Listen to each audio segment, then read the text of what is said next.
guard against the acquisition of unwarranted influence, whether sought or unsought, by the military-industrial complex.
Okay, we are live. Welcome back everyone to Anonymous Bites Back. We're talking about big tech censorship tonight and about Ferguson and probably a lot more. We're still waiting for AK to jump in later, but we'll just start already. And if you have any input or questions, please use the YouTube chat or the Rockfin chat. We use Rockfin now too. And Rockfin. Scoop Gang is on it. We will see you if you are on the Rockfin. Yeah. Right, Steve? Yeah, I'm queuing it up right now, Jones. Jesus. I didn't know we were going live this minute. I did Mark not. said, well, in defense of Lubers, I saw him say we were going live. Yeah. We are live now. Okay, well, Yeah, take a I minute. get that. So I will just say to the listeners. Okay, so on Rockfin you can find us. Just search for Slow News Day. We're on that Rockfin.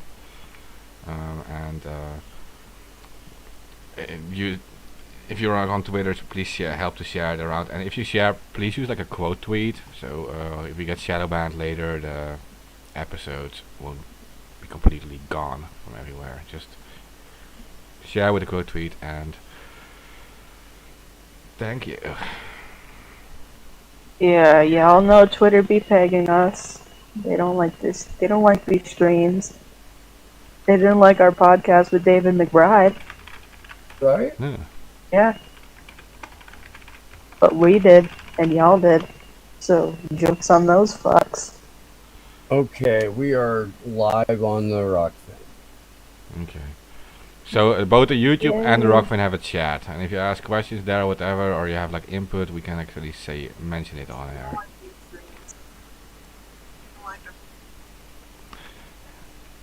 Hey, so Sorry, I didn't know the volume was going to come on. I don't want to hear my voice. hey, Gloria, you talked about that Ford Fisher guy. He was removed from YouTube. Yeah, well, I mean, so basically, I mean, I'll just read right from his Twitter thread here. He put out a thread on Twitter. Ford Fisher is basically a journalist who live streams on the ground, a lot of protests, like all kinds of protests, really, right, left. I'm not too familiar with his ideology. I'm pretty sure it's along the lines of some like post-partisan libertarian ideas, but yeah, that's kind of a bit of background on him. Well, but it doesn't even matter. Okay, yeah. Because Well, he never includes it in his footage. You're never, ever going to hear Ford's opinion in Okay, yeah. anything that he releases. Okay, yeah, good point. So it's all literally he never says anything. He just live streamed from protest, and he tweeted out an hour ago. Unbelievable! YouTube has now deleted 3 raw videos and suspended my account for raw footage I took on the day of President Biden's inauguration of religious extremist protesters being confronted by both leftist and pro-Trump activists. We will fight back. And then this is a backup of the 8-minute video Team YouTube suspended me for, unrelated to the election. Only reference is one guy who yelled, "I still believe that the election was stolen, but you, sir, all of you have been promoting the wrong form of Christianity." This wasn't him. This was someone in his video, which he was just recording so people could see what was happening.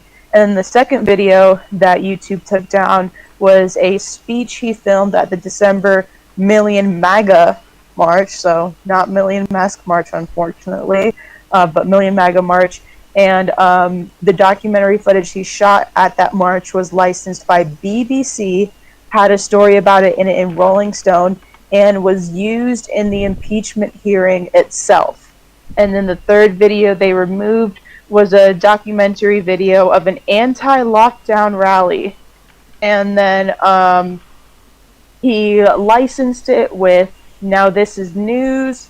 Yeah, well, Now This News, so that's what it's called. He licensed that footage of the anti-lockdown protest with Now This News, and that was the third video that got removed. And then Team YouTube basically sent an email to go with the video removals and his suspension that basically said they banned quote unquote misleading content that alleges widespread fraud or errors changed the outcome of the 2020 U.S. elections. Again, from just him showing protest footage, he was banned in part because YouTube bans misleading content that alleges widespread fraud or errors that change the outcome of the 2020 U.S. election. So, yeah, that's pretty much the gist of it. And, he's literally just showing people protests. And this is what he's getting pegged for. They don't want you to see protest at this point. They don't want you to see what's happening in this country at this point. It's pretty draconian, and it's pretty, what's that word that people were saying that we stopped? Oh yeah, it's pretty fucking fascist. Yeah, whoever it's about, I mean, that just removing all these different voices from YouTube is disgusting, of course. I mean, this guy now, but before that, yeah, we saw these conservative voices like Alex Jones and stuff disappearing. We have the conspiracy guys like David Icke disappearing. It's happening like all over the big tech, right? Not just on YouTube. Well, Patreon just nuked Last American Vagabond's channel. I mean, he knew it was going to happen. Yeah. Yeah, they Nico House got demonetized. They demonetized, I mean, the fact that they suspended Ford is absolutely crazy, though, because it's an effort to erase a version of history and reality that I mean, that you could poke holes in any number of official narratives with, just because it's raw footage, because there's nothing the only conclusion that you can take away from it is what you get from watching it and processing it in your own mind. Yeah, but isn't it sad that first, like, all these people were cheering on that people like Alex Jones were removed because they had such dissident voices and it was not the same political opinion as they have, and then now they're all getting demonetized and they're shouting it from the rooftops, but now there's no one to defend them anymore, right? And Yeah. I know. Yeah. there isn't going I to be. mean, well, it's disgusting because, like, with something like Trump getting yeeted off Twitter, it's like, oh, ha ha ha, big dumb right winger got removed from Twitter, yay, yay, yay, so happy, and then they don't realize the implications that that has on them themselves. So then when it does happen to them, they want to act shocked and they want to fucking deep throat a boot to do whatever they can to get back in the good graces of the national security state. It's disgusting to see people cheering it on just because it's not them, just because they like to get that laugh out of pointing at a couple of dumbasses. Like, no. Yeah, but is it even still the national security state? Like, we had this discussion with David McBride last time too, right? And when we talk about like military-industrial complex, it's actually not just the government, right? It's these super big corporations behind it. Like in the military, in the case of the military, it's Lockheed Martin or Boeing, and they're pushing for these wars because the military budget, like you have the taxes, like what is it, 800 billion a year. It is your money from the normal people that goes directly into the hands of these few big companies, and they produce then these bullets and these missiles, and those get sold again to the government to tax money. And but then you have these digital corporations, these internet corporations. They also run like state propaganda. They now have this whole healthcare propaganda thing about the whole COVID stuff, and they like. I wonder, is it even still the government, or is it this is like a unity between a few big corporations and the government? And I'm not sure where the center of power is anymore. I don't know if you can silence an entire president from Twitter. Where is the government still even in power? I don't know. Well, the government relocated the Silicon Valley in a lot of ways. You can't look at big tech anymore without seeing the government, and big tech is now what allows governments to communicate and governments to be able to delegate responsibilities and assess threats and gather data, and everything now requires not just the components that big tech provides, but I mean, it's their fucking code that allows for world governments to spy on their citizens illegally. Did someone say Ro Khan is a certified punk ass? Ro Khan is a certified punk ass. There's a guy named Scott Goldman who wrote a book called The Four about the four largest tech firms in Silicon Valley, and he mentions Ro Khanna in the book. It's my favorite quote about him. He says Ro Khanna is a smart man, he's a thoughtful man, but he's not a member of Congress. That seat belongs to the lobby we call big tech. And that is an accurate assessment right there, because you will never hear Rose speak out of turn about big tech. You'll hear him say, like, sort of grumble about the Patriot Act, but he'll never address the tech aspect of it. He may address the NSA aspect of it, or that the government maybe shouldn't be doing all of the bulk data collection that it does, but he'll never specifically go after any of these firms, and he damn well won't go after any of the ones that are in his or his wife's portfolio. If you don't know this about Ro Khanna, he's like the third or fourth richest member of Congress. We're like $500 million or more. Yep. Progressive champion, guys.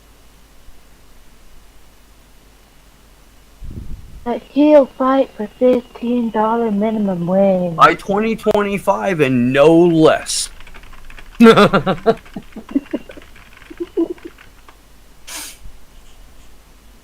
Jesus, man. At that point, $15 an hour is going to be worth less than what 7.25 an hour buys you now in fucking LA County.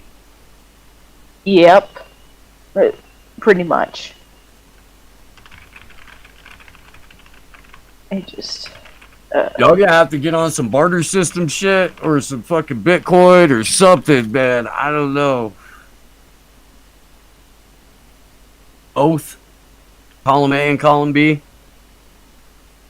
As Steve checks his Coinbase wallet with like the fucking piddly amount of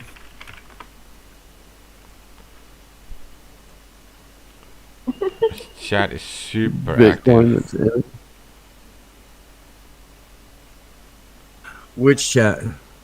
Oh, the YouTube chat. Okay. So someone is Oh, saying YouTube chat. someone saying PayPal is giving problems to Richard Madhurst because someone said love to Syria when donating. Yes. Yeah, so I can actually speak on this because I've donated to Richie a couple times, and yeah, there's hoops you have to jump through to get through censoring with PayPal. So basically, if you say Palestine or Syria, they'll hold your payment. Like, for example, like with PayPal, it'll be something where like you pick how much money you can spend, and then you can type a message. So it'll be like a super chat deal. So like we would send him messages, and in our messages, if we wrote Syria, then the payment would essentially, it wouldn't be sent to him. It would be put on hold and pending for like additional verification. And then one time, my account even got locked because I sent him a message that was talking shit about Gusanos, and it said the word Cuba in it. So basically, my account got locked, and then PayPal asked me to explain my use of the word Cuba in order for my account to be reopened. And you said it's an island 90 miles south of Florida. I said a bit more than that. I bet you did. Yeah, I basically said I was making fun of the racist Cubans that were racist pieces of shit to me growing up, and exercising my freedom of speech and supporting my good friend and his independent media venture outlet, because that's how super chats work. That's, yeah. That's the gist of it, yeah. And PayPal said, Oh, they gave me my account back. Because I said I'll keep going. And, yeah.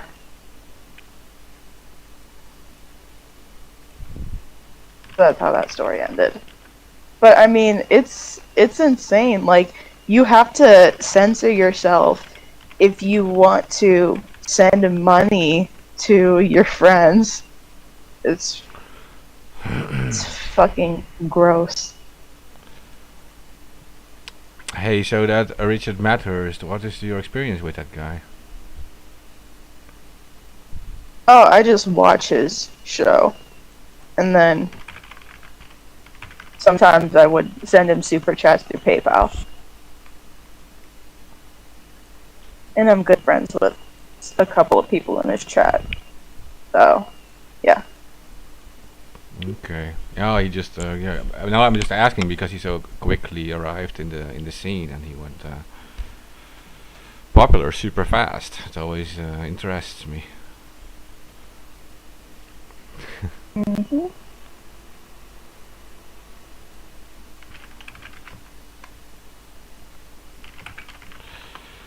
Yeah, but fuck PayPal. Yeah, well, PayPal is started by Elon Musk and friends, right? And Elon Musk, Peter Thiel, and Pierre Omidyar. Yeah. Peter The Holy Thiel is, Trinity! yeah, and Peter Thiel is like so much connected into the intelligence agencies. It is too much, right? Peter Thiel is everywhere. At this point, when I see like a venture capitalist firm that has its that has its dick all up in surveillance capitalism and like national security or facial recognition. At this point, I just expect Peter Thiel to be a prime investor or Palantir to be a partner or some shit like that. Yeah, well, it is Palantir connected. Yeah, like, but there's more going on with that. Like if you look at these major corporations, they're like all involved with intelligence in some way. Like, I mean, look at Facebook, for example. You have the history behind Facebook, like DARPA's LiveLog. LiveLog was this exactly the same project, and then it ended the exact day Facebook started. And suddenly there was this little kid, Mark Zuckerberg, who became a billionaire, stealing an idea of other people, and he became like one of the richest people in the world, and his platform became huge. Well, the platform wasn't even so unique. Like, you had there were already social media like MySpace and stuff back then, and those were pretty popular, but Facebook took over everything.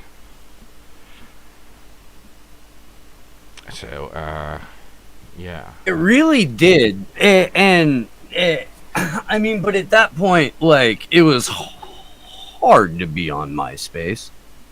It was all really bad fucking HTML fucking like seizure graphics and fucking, I don't know, dude. I mean, in hindsight, like, Tom didn't censor our speech. As far as I know, Tom wasn't also the government, but maybe he was. I'm not sure. I really didn't never know. fuck around with MySpace that much. oh yeah, But I did have a MySpace account though. yeah, who didn't back then, right? I mean, yeah. But it was weird, right? It took everything over. Like, and in our country we had Hives. It was huge. It was bigger than Facebook is now in our country. Like, with like maybe 100,000 people difference, but completely collapsed under the way that Facebook took everything over. And it was a pretty similar site. So not really anything else. Like, you even had like these unique things, like these GIFs and stuff Facebook didn't have. All the old people were using them. Mm-hmm. But yeah, no, for some reason it was just it collapsed under Facebook. I don't know, but they did the same in every country except for maybe in China and in Russia. In Russia, VK still began, but VK is also super shady. So yeah, VK that works with Amazon and stuff, and that is also American. Like, Amazon is that's pretty much that's the American military-industrial complex. The Amazon servers. Yeah. Yeah, they do data gathering for governments, not just in America, but everywhere. And the fact that the biggest Russian social media platform is actually on American servers makes you think too. Like, yeah, American data collection servers even. Yeah, that is. Yeah, that's wild. It is kind of wild because it is like all the Russian politicians are on there, like everything. So yeah, and it happens in the open, right? So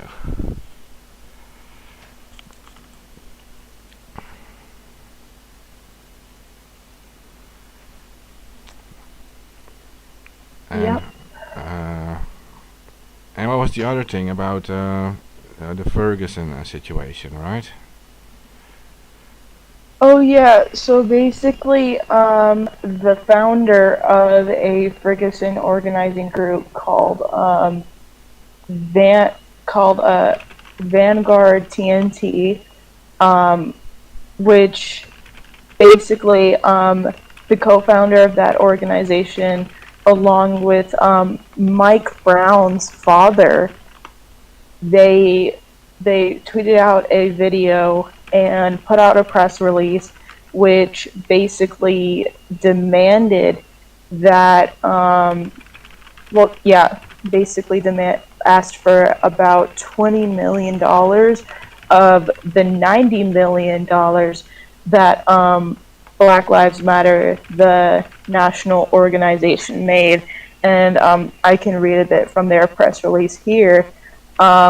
Last week, millions of people who chanted the phrase Black Lives Matter found out that the group had raised over $90 million in 2020. This news was as jaw-dropping to the father of slain teen Michael Brown Jr., who was killed by Ferguson officer in 2014. Michael Brown Sr. was left with more questions than answers about the group's funding. Where is all the money going? Who are they giving it to, and what are they doing it with? And why hasn't my family's foundation received any assistance from the movement? Many in the so-called Black Lives Matter movement are asking the same questions, but coming to quicker and much more demoralizing answers. When Ferguson activists and organizers began to talk locally, they soon found out that none of them had received anything either. They believe the momentum from the 2014 unrest and subsequent protests that local activists organized for several months after were the catalyst for the group being propelled into the position to receive the $90 million, which is true. Now they demand funding from the group to the tune of $20 million in order to continue the work they started. Ferguson, organizer seen in the video released today, is leading the group in demanding this. The group of Ferguson activists, alongside Mike Brown Sr. and many other families, say they will utilize this funding for multiple years to reestablish community efforts, provide mutual aid, and program for the Black community, as well as establish a community center in honor of Mike Brown Jr. to serve the community. And money will be given to other families affected by police brutality, like slain activists Darren Seals and Josh Williams, who is currently incarcerated on what they believe are trumped up charges. So basically, they're calling for Black Lives Matter to stop grifting off of their struggle, because that money goes straight to Act Blue and never does it go to help activists. Okay. Not only that, but I mean, $90 million. And we know that people like George Soros have donated millions and millions to Black Lives Matter National. To individual state chapters or individual, like, local chapters? Fuck no, that money doesn't go there. So you gotta, I mean, it is perfectly legitimate to ask, what the fuck are you doing with that money? And why the shit hasn't any of it gone to, at least some of it gone to all of the places that were rattled off in that statement? Yeah, it's like, help the activists currently in prison. Help the families of those lost to police brutality rebuild their community. Like, be proactive with this. Instead, they pocket that shit and funnel it right back into the very system which is killing us. And, oh boy, I really hate seeing people like the Black Lives Matter leadership. And this is a problem we had in LA as well, where parents of unarmed Black kids killed by LASD don't receive support from Black Lives Matter LA. And it's disgusting to see how leadership profits off of Black struggle and Black death, but never is proactive towards liberation, never actually helps any on-the-ground activists or organizers or the families of the victims. And fuck, from the depths of my heart, fuck John King. It's a sad That's story, fair. right? It's a sad story that these movements are then involved with these obviously billionaire criminals, right? Because that's what these people are. That's George Soros is a multi-billionaire super criminal. I mean, you always have to look at it like this. Like, these people, they have so much money, they have like the power to even like cure world hunger, like in a week or something, right? They have the money to do it, to distribute all the food to the places people need money, and they choose not to do it. That's my problem. That's always where it starts. Like, if you have to ask the question, like, are these bad people or not? Are they involved with shady dealings or what? Well, maybe just ask that simple question. If you have the money to cure world hunger and still have billions left for yourself to spend, then why aren't you doing it? What's wrong with you that you don't do it? Because you can actually also be a hero if you do that. You'll be famous as a hero who cured world hunger. You will be forever known as that. But you don't do it. But when you're that level, when your entire world has been built on the exploitation of human beings and fucking them out of money so that you can hoard more, you're not looking at it like that. You're not. You're looking at. You're only looking at. Well, I mean, it's it's sociopathy. It's hoarding. It's a number of different like forms of mental illness that manifest in all of these sick fucks, and society wants to raise people to want to be like them. Yep. Like, we're supposed to idolize the people who have made it their life's work to exploit and crush others and fucking, swallow up companies just to fucking spit 99.9% of the staff back out and then fucking, fire sale the stock and make another small fortune to add to your ever-growing fortune. Yeah. It's like people think kissing their boots will somehow get them into that position as well. Yeah, And that's here's also what I the thing. noticed. If you start out a supplicant, you're never going to be anything else but a supplicant in the eyes of that person whose boots you're fucking kissing. Of course. It doesn't even make sense. You could wake up with more money than them tomorrow, and they would still look at you as the piece of shit who was licking their boots. Yeah. Because you did. You only got to do it once, and they know who you are. Yeah, and they also know, like, when you're that rich that you never have to worry about money, money doesn't actually matter that much to you, that it doesn't have that value. Like, you want more of it because you want to be more powerful than others, but when you see other people sucking up to you just for money or that power you have, you actually look at them like, these people are really, really weak, right? You really, like, that's really the worst thing you can do. If you are like sucking up to people because they have money. That's not the option. Like, you have self-made millionaires, self-made billionaires. You do it yourself. Sometimes you do it. You have people who inherit money from their family or whatever.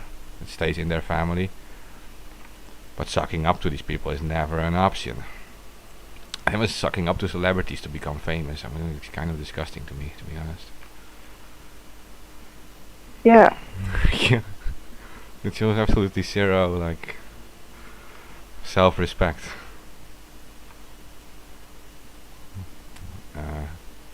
Yeah.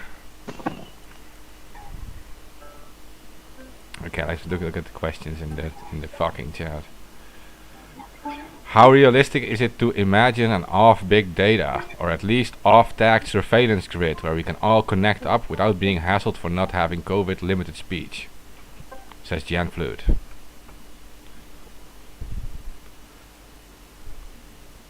Off big data, off tag surveillance grid. Yeah, well, at this point in time, you pretty much have to go to some island where there's no camera or there's no internet.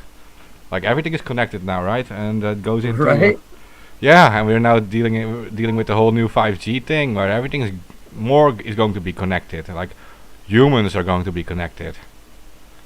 Not like Not only that, but there's Elon's Starlink program, which is part of a project to digitally map the planet for total real-time surveillance. Yeah.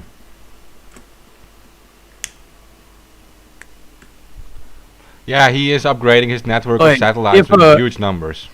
That's what I know. This huge numbers. and that's what Starlink is for. It's for real-time total surveillance. Like from that point of view, but between between all the shit that they put up in the sky that can register heat signature and shit like that, find the fun part about the technocratic panopticon is going to be finding ways to beat it, or at least confuse it. I don't know if we get to avoid it. You know what I mean? Like, even if we knock out all of our ability to communicate digitally and go like fully off grid, no phone, none of that shit, the aerial surveillance will still be there. Yeah. And them motherfuckers can get much better zoom lens than I have. Yeah, well, okay, so we do have one chance. We can become more off grid by creating our own energy, right? We buy solar panels and like a wind, or we make like a windmills, or buy them. Then we can create our own energy, so we're less dependent on the state. That's a good thing, I think. If you have the space, you can grow your own food, or you can you can learn how permaculture works, and you can grow a little bit more. You can do this together with groups of friends, a family, grow your own food. We had a guy discourage us from permaculture because he didn't think that we would have enough time, planet-wise, to establish a decent go at permaculture if we started now. It was like, no, you need to figure out how to grow food in like low or no light, indoors, underground. Learn to love beans, motherfucker.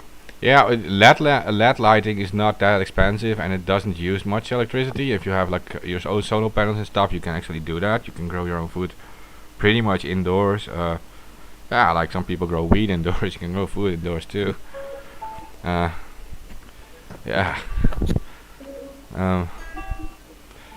Okay, Jen asked, what about de-googled phones and anonymous SIM cards or anonymous servers? Yeah, you can get free SIM cards which are pretty anonymous in random supermarkets here, but you don't even have to scan them. But the thing is, SIM cards, the phone providers triangulate instantly on these things, so they know exactly where you are. And there's other identifiers on your phone too. Imagine the apps you install are identifiers. Unique MAC addresses in hardware are identifiers. There's a lot of technical information inside a phone, where they can see when it is produced and even when it is sold. So there is also a thing, because when it is sold, if they trace that, they can literally see you in theory on the security camera in the store buying it. Right? You pay with a credit card, they know you paid for it at the exact moment that it was sold. That's all registered, so that you have to just realize that. That's why I was also speaking out against that stupid app called Signal. Is anyone here still using it? I know people on it that still use it, no matter how many times I say element. Yeah, Element's open source. That is, yeah, okay. It's better than Signal. Now, Signal uses phone numbers, right? And phone numbers are traceable, so the government knows exactly who you're communicating with and where they are. at what time, because they can see the phone number. So they know, like, this person is here exactly. You try calling 911 from any phone number, they will be at your exact location in minutes. So without you telling them where you are, so they can trace it, and they work together with the government. So whoever started that whole signal thing is completely compromised. You know that. Oh yeah, totally. And fucking like, I know y'all have already said this, but like, Ed, really? I spoke out Really? against that with Snowden Really? about it, but people don't listen, so whatever. Only Yeah. some unknowns were listening, saying like, I don't use Signal, what the hell. Yeah. I was Snowden, I never understood that, why he was doing that. Makes me a little bit suspicious, but we shouldn't, because he's obviously targeted, but I mean, it is strange, right, that he would promote it, because he knows about Yeah, I the mean, danger like- of triangulating. He knows that. So. Yeah, like obviously the dude shouldn't be charged for espionage, but like at the same time, I mean, don't agree with him on everything. No. No, but there's literally videos where he like opens up phones and says like, here's how they can spy on you and trace you and everything. But then that Yep. whole phone number thing didn't seem to be a problem for him at all. Yeah. So Jen asked, was it better than Signal? Wire? Well, Wire at least doesn't ask you to insert a phone number. They did something. They're from Switzerland, which makes it pretty safe.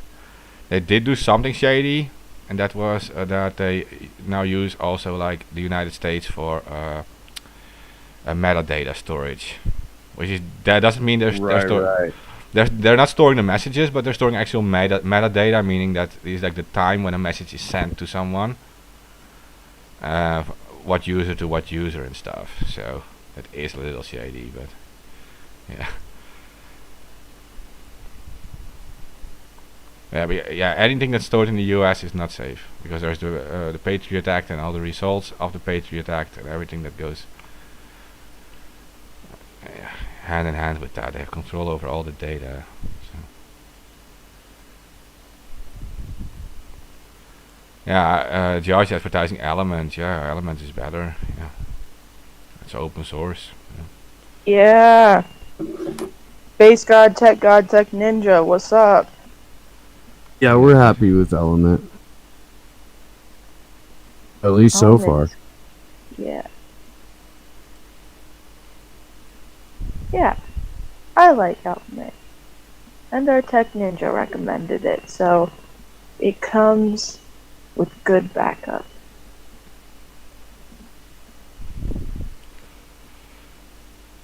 He's a jam. No, I get weirded out when I see people who should know better.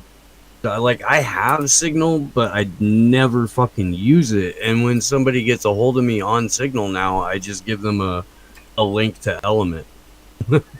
Yeah. Here's where I'll talk to you.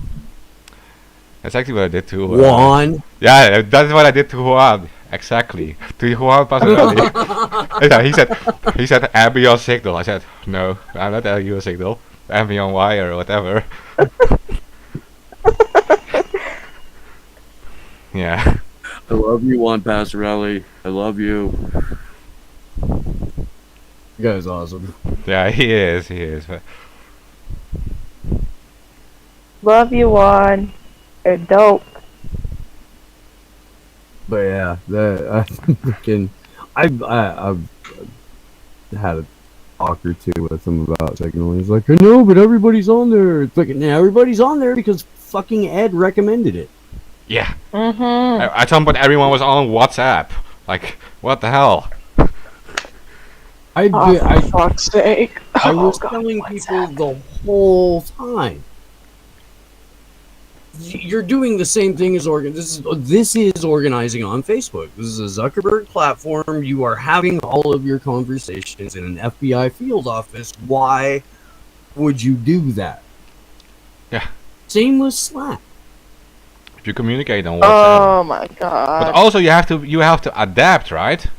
Like, okay, so with Facebook it's obvious. Like everything you talk about, you're literally discussing it in the local police station. But with Signal, Oh, once tell you that to the fucking Trump supporters. yeah, but with Signal, once you find out it's compromised, you need to not like stay sleeping. You need to act and remove it, like get rid of it. If you don't do that, you're inviting them in. You're literally you're choosing it.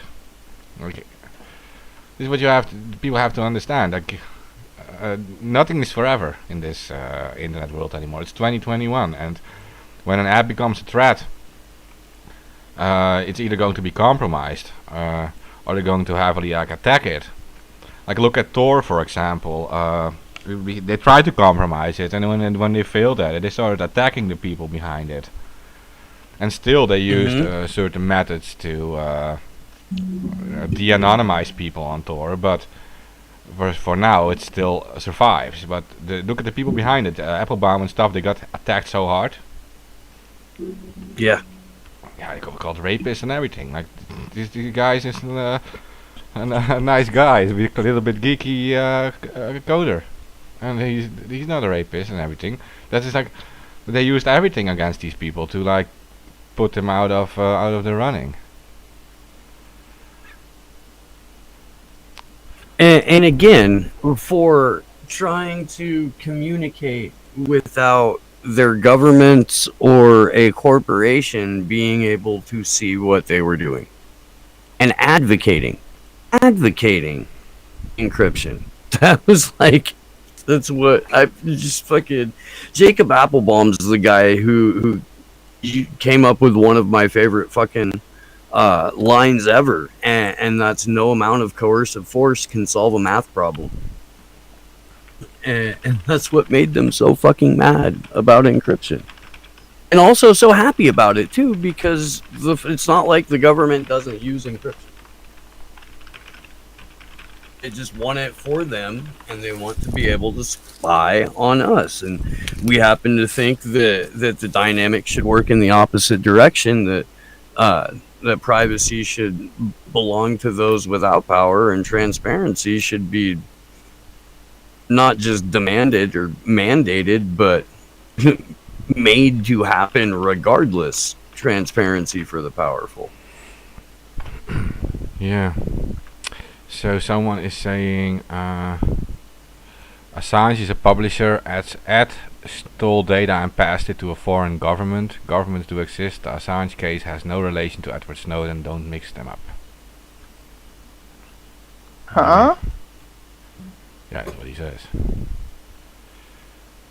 He says we can't mix up Edward Snowden with Assange, but we didn't mix Assange up with Edward Snowden. Oh, he's a different guy. Yeah.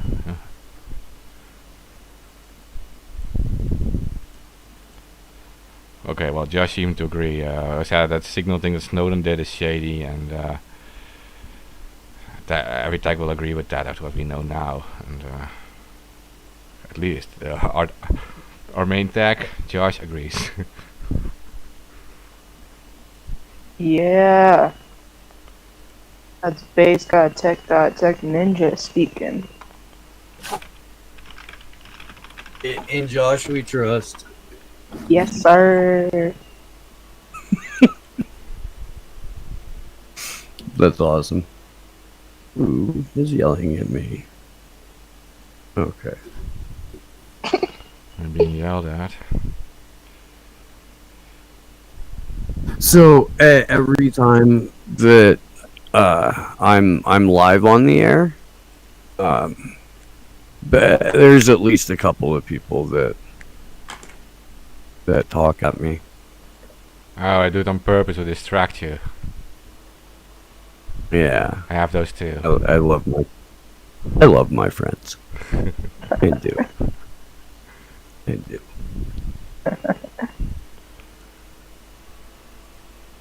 Although half the time it's pasta, and he'll just call.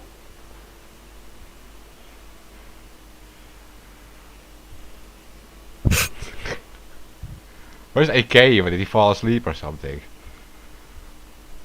Oh, probably. He said it was going to be like long ago. What the hell?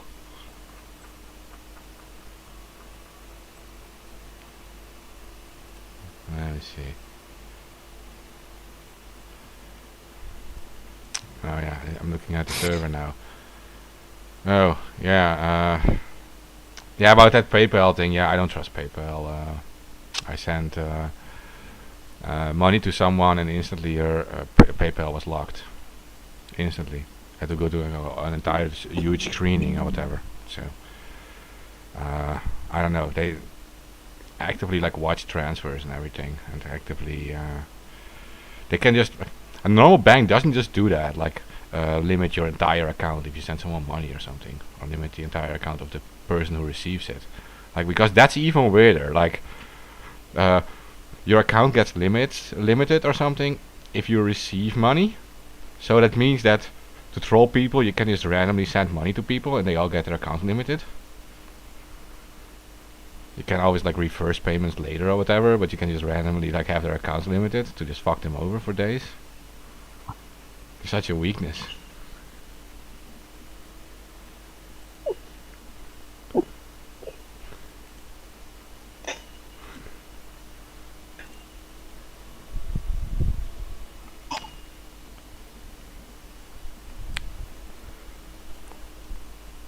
So we just oh Jesus Christ. But I don't even use We PayPal. I just send money to someone. we just imposed sanctions on Russia today. Is that today? That was yesterday. Yesterday. Yeah. So the U.S. in its wisdom is going to starve the Russian people because the crazy right-wing authoritarian that they want to be their puppet in Russia got imprisoned and I guess got poisoned. And so Secretary of State Antony Blinken said that the attempted poisoning of Alexei Navalny was a chemical weapons attack, and that the U.S. will not tolerate the use of any chemical weapons in any way, shape, or form. So they're going to sanction the people of Russia for that, and they're trying to get Navalny out of prison so they can fund his election campaign and what, fortify Russian elections too? Secure democracy, freedom.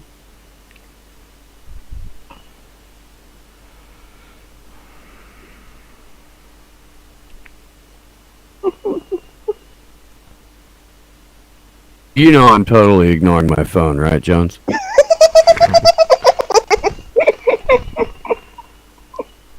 Navalny, I think Navalny is a scam. They're I think they're the same team, Navalny and Putin. But that's my opinion.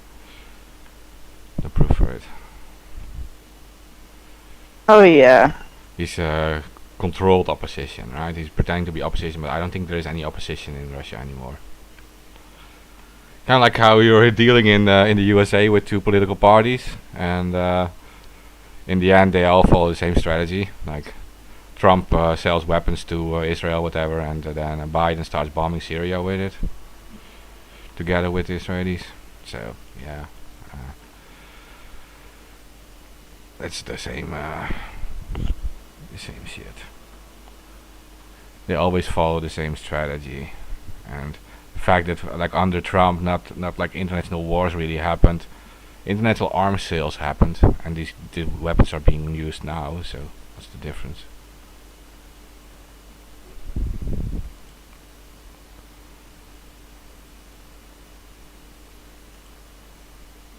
Just a quick reminder that Alexei Navalny is on record referring to like 1.8 billion or more people as cockroaches.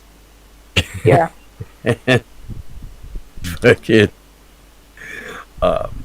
just, I mean, he. So when the U.S. gets a Russian puppet, they always fucking turn on him.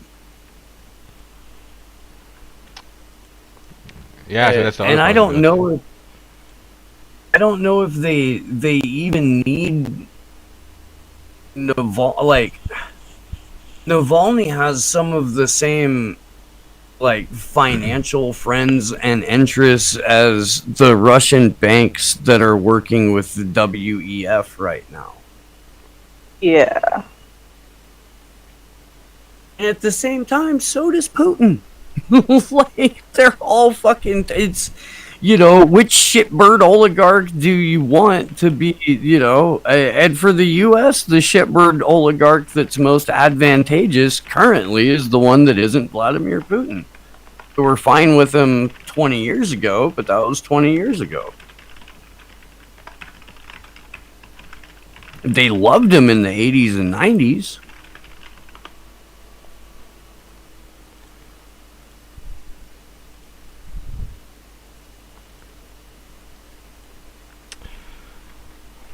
Yeah. The Russian USA story is very difficult, right? Like, what do you think of it? Like, I'm not convinced they're actually enemies. I think it's a game they're playing. I think they're enemies for the public. Behind the scenes, they aren't anymore. I'm not sure about that.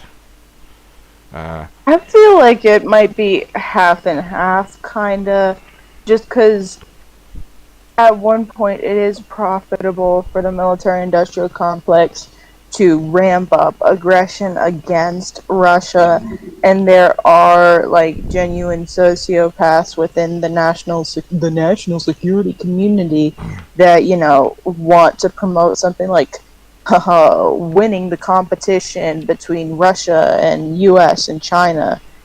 But at the same time, like, at the end of the day, they're both littered with people that are just mouthpieces for the World Economic Forum. Yeah, yeah. What I noticed is that Russia removed the freedom of assembly a few years ago. Um, you're no longer that's no longer in your constitution that you can assemble, that you can protest freely. You have to get permission from the government to protest. There is no longer that human right. It was a right that Russia agreed on in the European Human Rights Council, where they are a member of. They abolished it after the last election when Putin was elected again. But at the same time, they're doing the same things in the West here.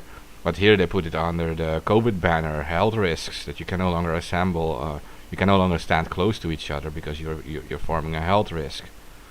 So you see the same things happening in different areas, and then you have that press freedom is under attack everywhere. Like in Russia, they throw also skeptical people in jail. Like the famous people like Pussy Riot, they threw them in jail. And in here they do the same thing. We have the Assange and stuff.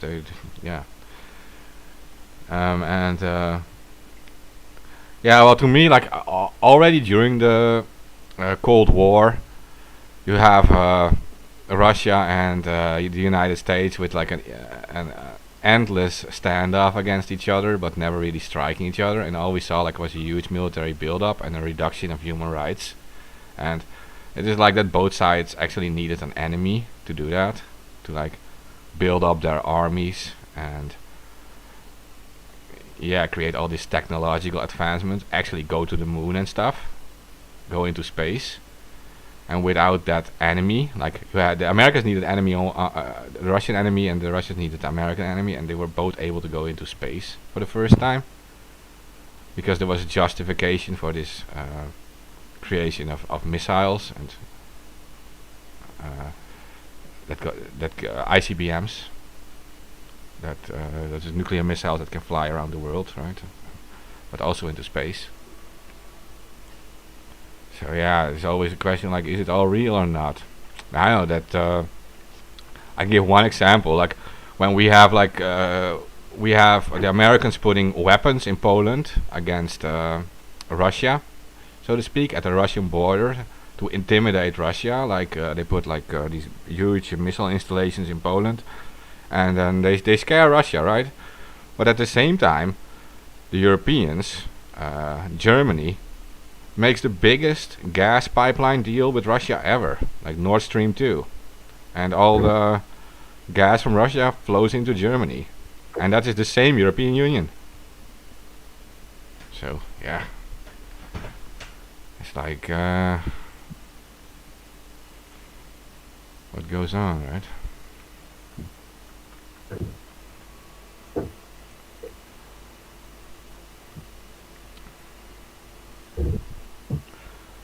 Dingo in the rock band chat says, for a super deadly chemical weapon, a lot of people seem to survive being poisoned by it. The Novacek. Eddie's, I mean, that's right, because Navalny did not die from Novichok poisoning. Neither did, what's his name, Skripal and his daughter. There were a couple other people in the last couple of years that were supposed to have survived the Novichok poisoning. I don't know. I don't know. Maybe they just have better immune systems, less antibacterial everything in Mother Russia, keeping the old white blood count high. I don't know. Are you an anti-science extremist, Steve? I must be an anti-science extremist. Uh-oh. I don't know. It just seems like a lot. That's awesome. Okay, AK has a valid reason not to come on. He says his laptop is broken and makes a buzzing sound. Aw. Yeah. He doesn't know what the fuck that Oh, means. sending. Alright, well, best wishes, AK. Send him some meme to cheer him up. Oh, yeah, I'm making some now, don't worry. There you go. What happened? Now Smiler's got to take over. Yeah. So what? Smiler's got to be AK. Well, I wish I could beat him. He's talking way more than I do. Yeah. How are things where you're at, Smiler? Okay, I'm right now still in Hong Kong. I'm stuck in here because of my flights got cancelled and delayed and stuff and that. If there's anything to update, of course, there has to be that recently 47 of the either candidates of the Legislative Council, which you can see as Parliament members. So those candidates, or either members of them who were in the Parliament, they were taken to the court because of a let's say previous primaries of the voting, which the government sees as illegal, because like earlier before that they did have a plan to take like 1/3 of the seats in the Legislative Council, and then after that they have a plan to ban a lot of the bills forcing the government to restructure the entire council, or forcing the chief executive, which you can see as the president, to step down. So that was their plan, and everything basically is legal because they're all doing it in the legal way.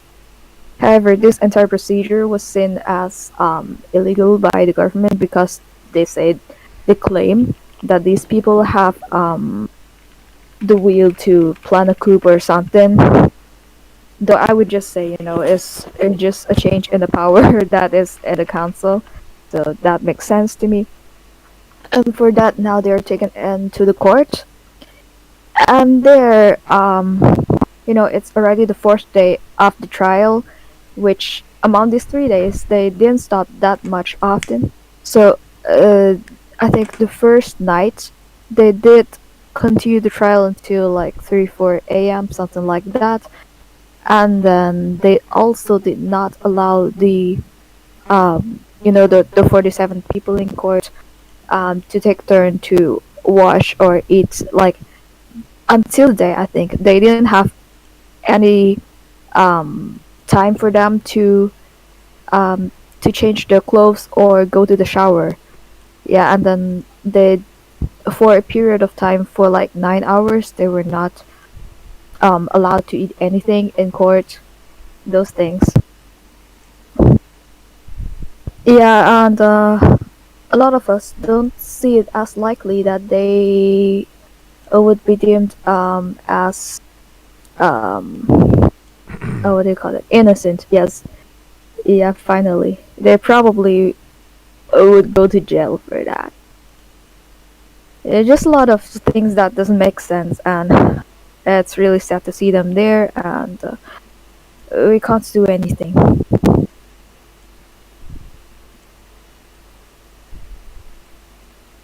Okay.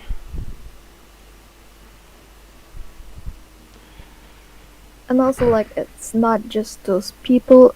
I think, um, yeah, I think from what I see right now, they do not allow a lot of reporters inside, and for the lawyers of those that are put in court, they were not allowed to see their lawyers until the very last moment.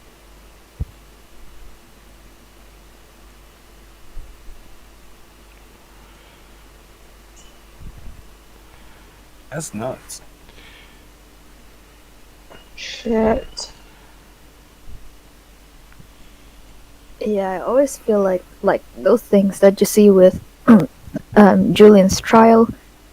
It is everywhere, and the more that we're doing nothing towards any of this, like unfair treatment or even inhumane treatment, if we're not gonna say anything about it, then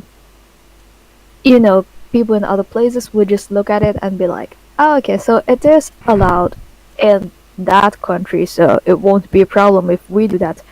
If we are gonna do that, we'll just mention those things and be like, you see, in that country it's allowed, so yeah, and then Exactly. it would just be a vicious cycle, and then everything goes down with every place on earth. Yeah.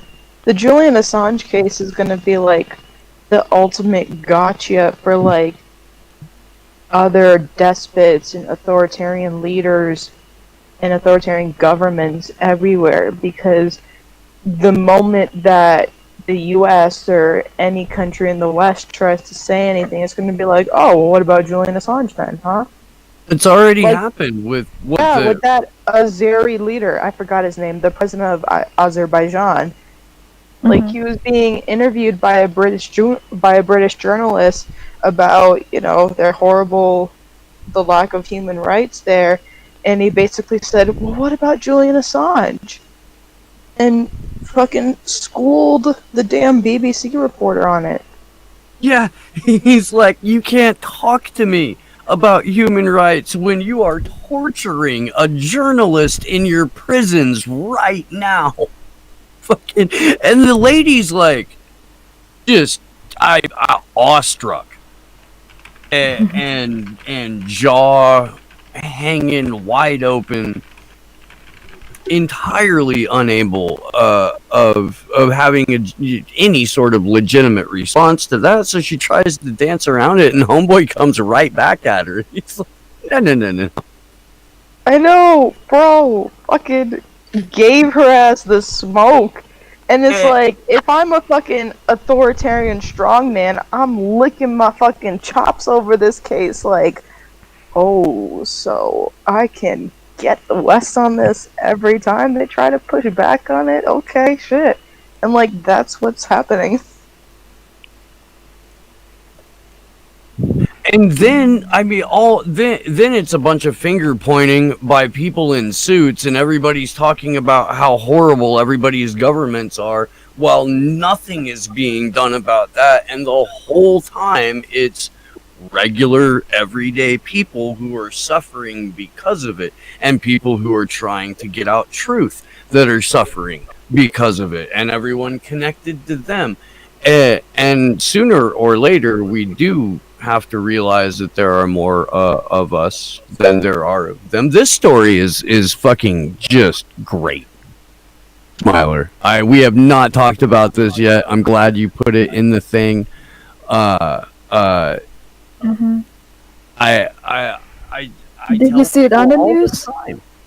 I tell people all the time that we live in a fucking cartoon, and this is one of the more cartoonish things to happen since the the degendering of Mr. Potato Head.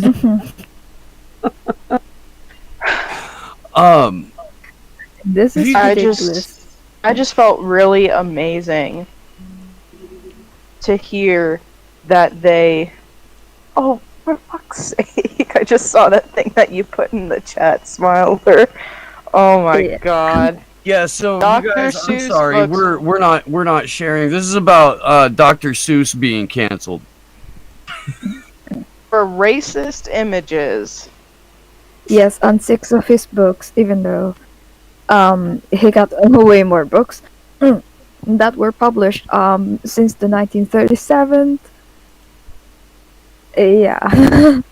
Hey, bruh, That's if they trying to cancel Dr. Seuss, then I'm gonna need to see them go after Disney for Song of the South. Right?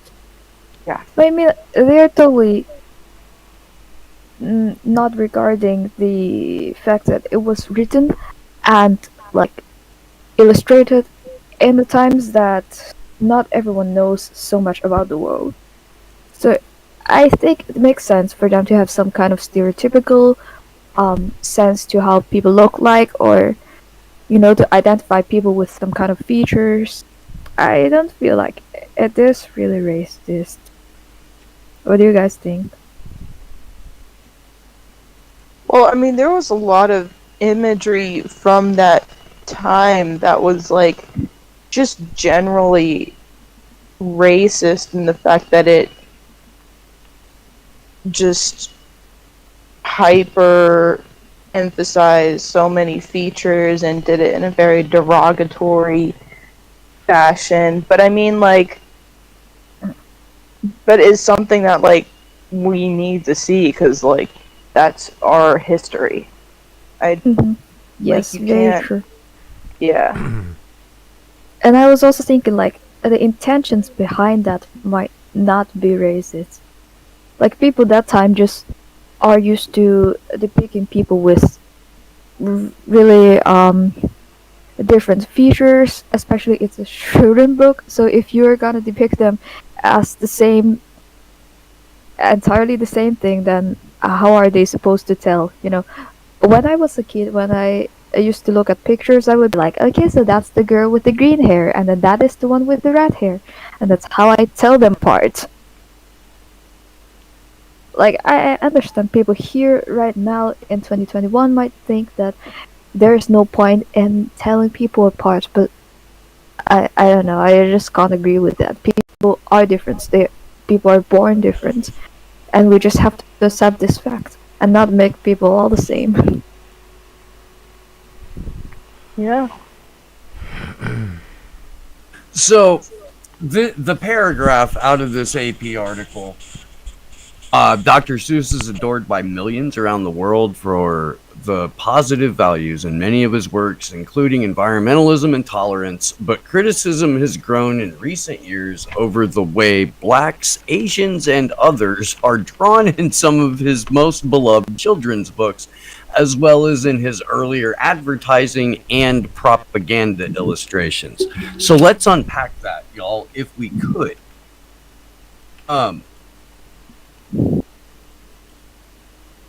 Does the AP get to go after dead Dr. Seuss from the 1920s over controversial imagery while referring to the subjects of the controversy as blacks, Asians, and others.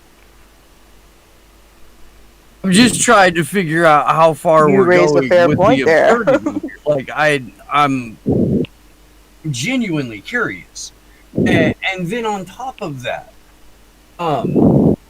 if you're getting paid to illustrate propaganda, and that's something that you signed a contract for, and you know that your job going into this is to create a piece of propaganda that is going to depict your side as, benevolently as possible, and the enemy's side as maliciously as possible, why then would you, a century later, find yourself surprised by the depictions in said propaganda?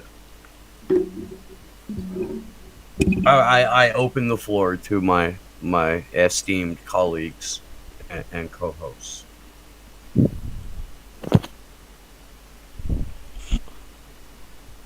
I mean,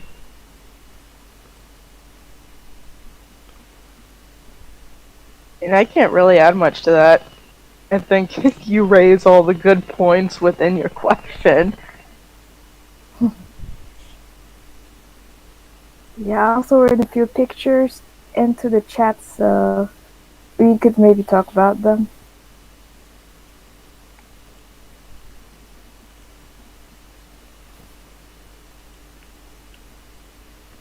Let me see. Okay, yeah, well, Yeah, that's fucking racist. yeah, Are we canceling all of Dr. Seuss for that? yeah. That's our history. We just deal with it. Does the Lorax see? Does the Lorax cease to speak for the trees now? I think it's actually important to show that stuff, right? Fuck yes, it is. Yeah. Yeah. You're like hiding the like what is it, like criminal actions of these people.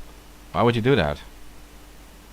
You have to make it visible, because this is as old as time. Like Not we had in even in the times when, like, the early days of the United States, when there was still slavery and stuff, the Irish were depicted as monkeys, and we had here in Europe, in Germany, Jewish people were depicted as rats, right? And in World War Way One, worse. yeah, I know. Well, monkeys are pretty bad too, but it's just in World War One, the Americans depicted the Germans as King Kong, like a huge monkey. The Russians are depicted as a bear, as a bears, right? This is a dehumanization. and that- Anything to dehumanize. yeah, the humanization is very powerful. It goes into primary instincts of people. Like humans have this instinct of banding together for survival with other humans. But when you that's the primary instinct of humans. They want to connect with other humans and make survival more possible. That's hundred thousands of years old, right? It goes back to, like, the first cave people. But the other instinct humans have is the hunter instinct, that is just as old, and that is hunting on animals, right? So you're going into the primary instinct of the hunter instinct of people, and makes it easier to kill people or allow people to be killed if you affiliate them with humans with animals. 100%. And I want some context for that, like, supremely racist image, because that looks to be like a slave auction. Yeah, it does. Ah. But what about those? Are you talking about, like, the first image? Yeah. Then what about those on the right hand side? They seem to, I don't know, be pretty chilled.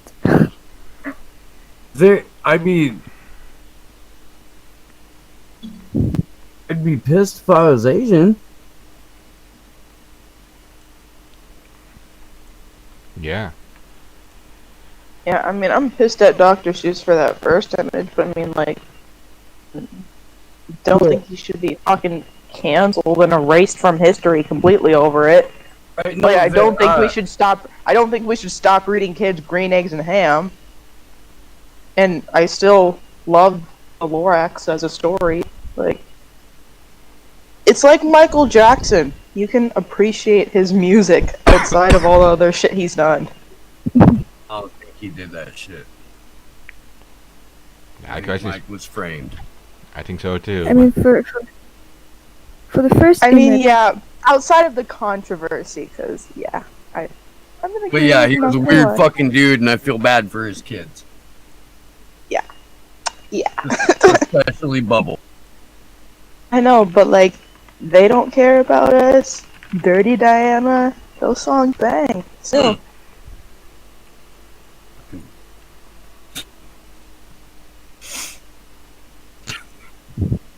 Y'all just found out some shit about me. What? So y'all just found out some shit about me. I love Mike. I do. Oh my god, yes, Steve! Love that shit. Yes, Steve! I love his like I said, I love his music too. Oh my god, Slow News Day Synthesis. What? No, dude, I'll rock out to some fucking MJ. Yeah, fuck yeah. Fuck yeah. Wait, so you believe he was framed too, right? That guy. I mean, Fuck yes, I do. Mike ain't do that Yes. shit. Yes. now many people don't know he was also an activist, a human rights activist. Yeah. Oh yeah, yeah. So it was not just the music why he was framed. Of course, it's like you're talking about a very famous activist who actually has a power to reach a lot of people. Yeah, like that prison video he did, like the version of They Don't Care About Us that was in the prison, I'm pretty sure that was like partially banned. Yeah. And we know how they are scared of music too. Even in the Vietnam War, they banned certain anti-war songs, right? I mean,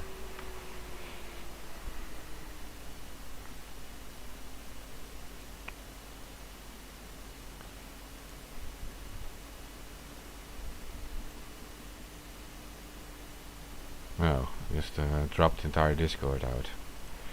Can't say the wrong stuff, I guess. Discord crashes entirely. Restarting it. Where the guys wondered why they were so silent suddenly. It never happens. You. So it crashed entirely, the Discord. I know. Okay, you're back now. Yay!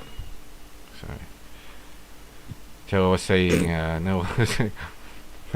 What were we talking about? You were talking about that prison video. And I was saying, even during the Vietnam War, they were banning Vietnam War songs. Anti-war yeah. songs. I mean, look, the radio's always been corporate, and it was a little bit more free. I guess, like in the early days of FM, and for a little bit there, you could still catch some like wild ass shit on a random AM station. But ever since the emergence of Clear Channel, at least here in the U.S., radio's just. I mean, it's been where music goes to die, and where like new forms of media censorship get developed, and where new like blacklisting cruelties compete with Hollywood for who can be more devious and ruin more people. It's yeah. Yeah. So I mean, that's why for a long ass time you could only find decent music on the fucking internet. or at a local record shop until all of those got destroyed.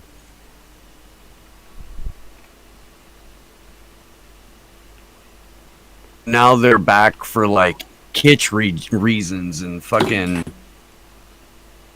something for laptop DJs to put in their house to make chicks think they actually spin records.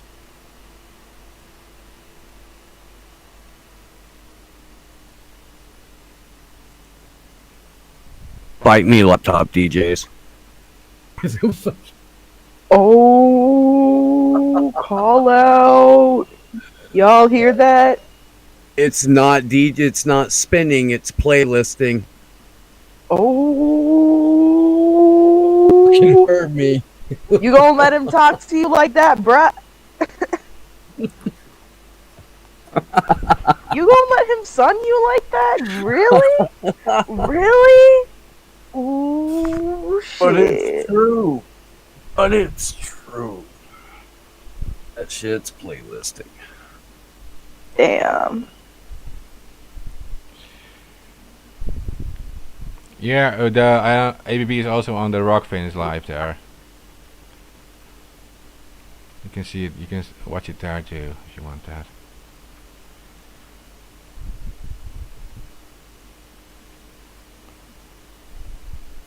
Oh yeah, we are. That's a fair point in the chat from Aram. If Dr. Seuss was a racist, he was a racist. Why not just stop their profiting off of Seuss? Let someone else with lesser principles than they have make money off of Dr. Seuss.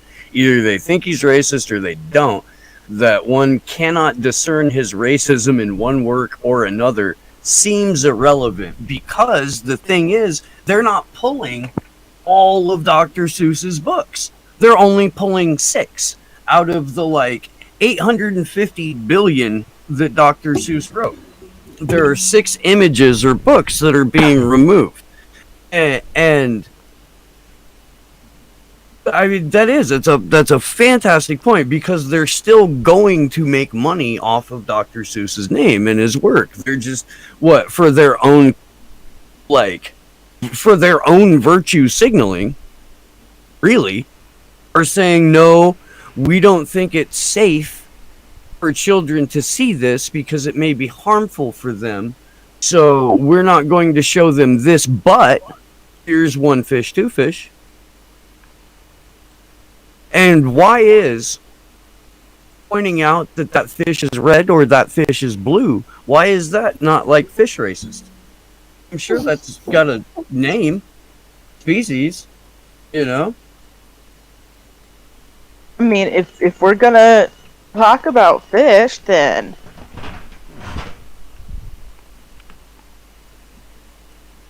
here for it.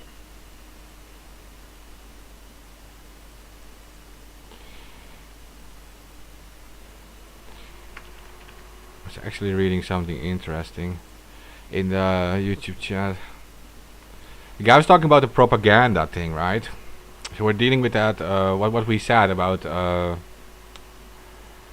propaganda going after basic instincts of people. That is something we should talk more about, I think, because that's a real thing.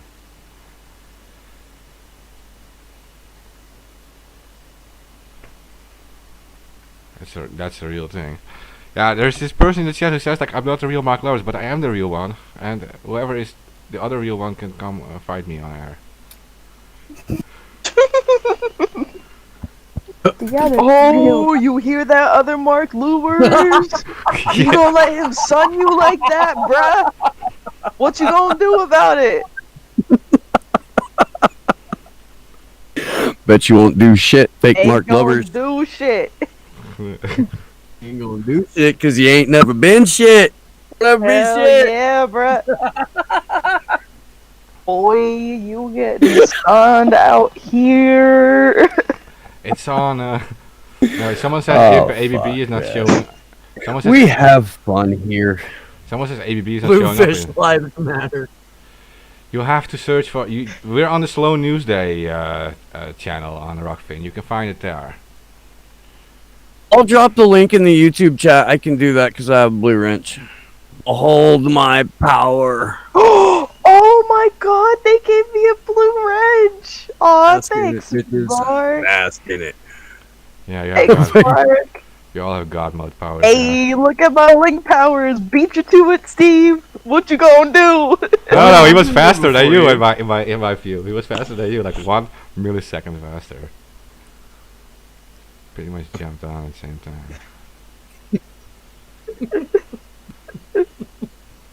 Link powers. Yeah. Absolutely. Reminds me of when I first became a mod for Slow News Day. Now I would put all kinds of links in the chat. Yep. Guys, ask some questions in the chat. We can actually say some stuff on air about it. Our Yeah. panel has answers to I'm gonna anything. post the tweets. I'm posting the tweets that we used for the first couple stories of the show with my mod powers. Is Dr. Oz endorsing the vaccine? Do farts have lumps? Those are the questions for now. What? Yeah, is Dr. Oz endorsing the vaccine? And do farts have lumps? Those are the questions. If yours do, I would go to the doctor.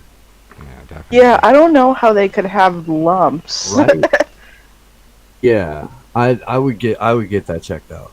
Yeah, they'll probably say that I had like COVID or something. What is? I want to make it perfectly clear that I'm not a doctor, but that seems like a question I would have for one. Yeah.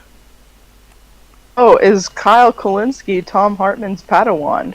It says paddle wand, which is hilarious. I thought. Do you think the many corona charlatans will be exposed in the coming years? I hope so. I do. Everything is corona now. I said it before in that meeting, right? Like I have like, so there's like the aunt of my dad. She was super old. She had like terminal cancer and everything. Had like chemotherapy, and her entire immune system was gone, and she was like almost dead. And then she got COVID, and she died. And then they said she died from COVID. But she had terminal cancer. Like, and when someone else said, oh yeah, what was Pasta? I think he said, yeah, even when people like die from like car accidents, they say they have COVID now. They died from COVID. So, what do we say about that? That the hospitals actually get money for COVID deaths and stuff, which is disgusting. Hey, I love this story, by the way, that I just put into the chat. Oh my here. goodness. We haven't covered this yet. It came out last week. A good friend of the Free Assange Vigil and Slow News Day show, Sputnik reporter Morgan Archikina, filed this story.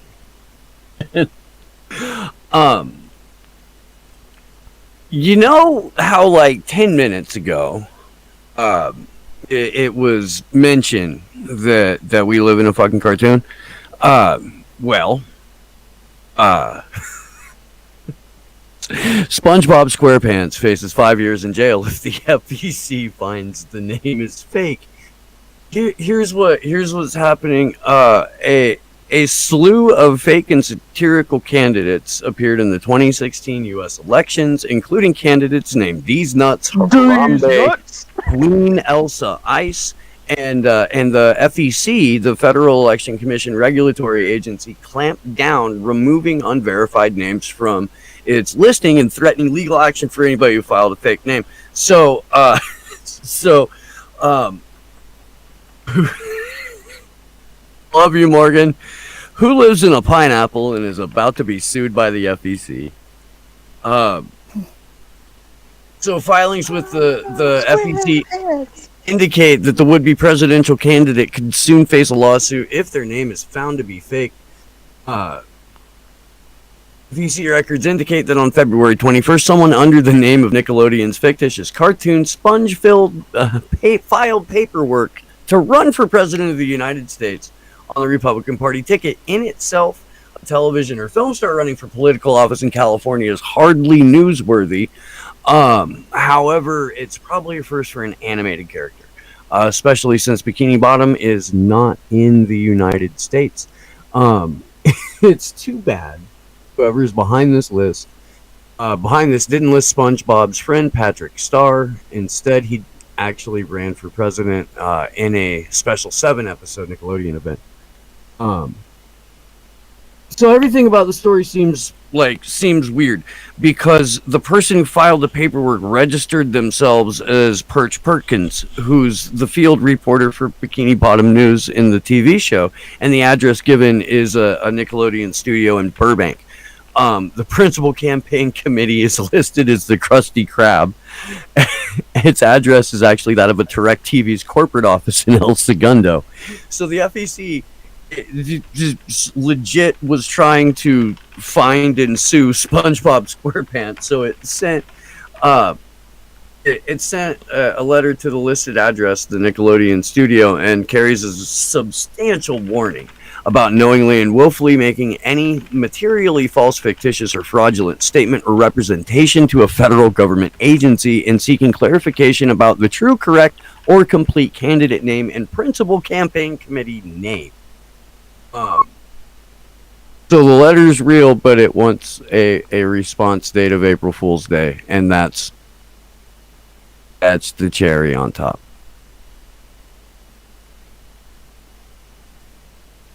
I feel like we all just never forget.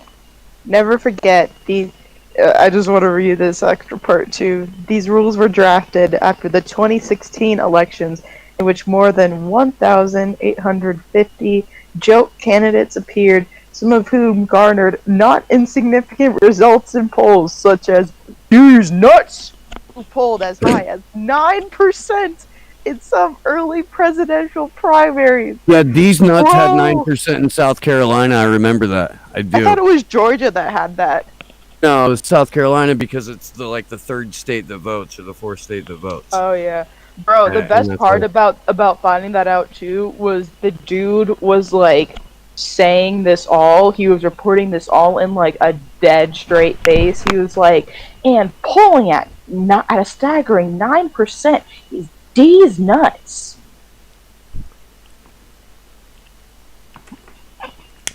Oh, and this is great too. Sputnik reached out to the email address listed on the FEC filing for the Krusty Krab, and this is the response we received. I'm Perch Perkins, the campaign manager for Mr. SquarePants. I wasn't aware about the name verification form, but I will let him know the campaign will be announced within the next 4 weeks with more details regarding his campaign via social media.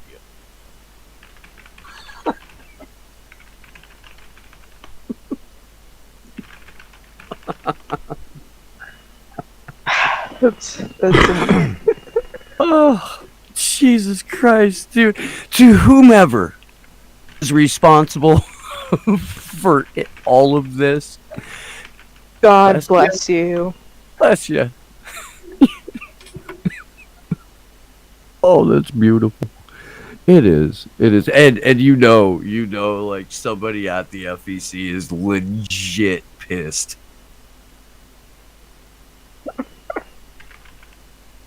It's so funny. It's like when we would go to protests, and there was always one dude that would show up with like a bubble gun, so he'd be fucking blowing bubbles in cops' faces.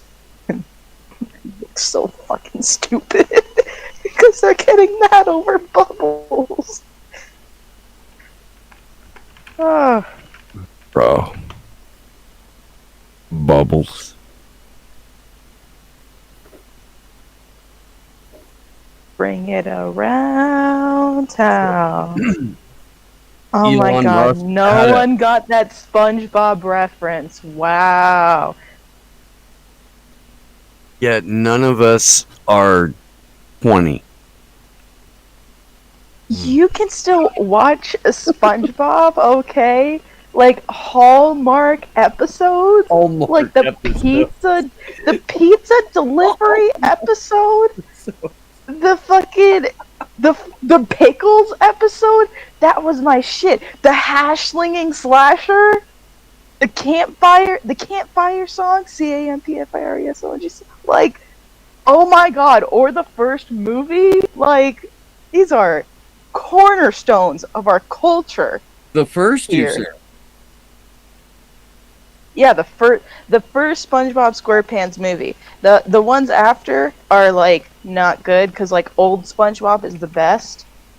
So like the first one where they go and where the where Oh, the I actually wasn't asking for a plot synopsis, Glory Jones. I was just I was not immediately realizing that, of course, they would make multiple movies.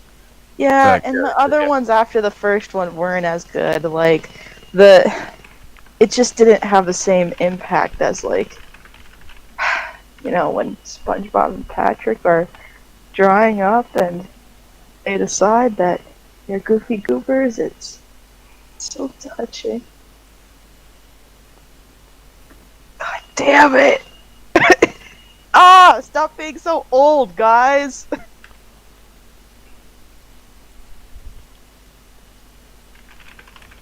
Hey, fuck off.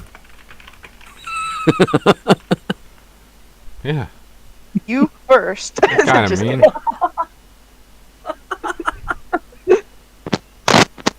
Not even that old. Wait, Mark. Surely you grew up with some SpongeBob. Yeah, I did. I watched SpongeBob. Not that much though. I was a little too old for it already. But it used to be. Aw, It used man. to be like forced on me, like on TV. Every time I put the TV on, there would be SpongeBob on.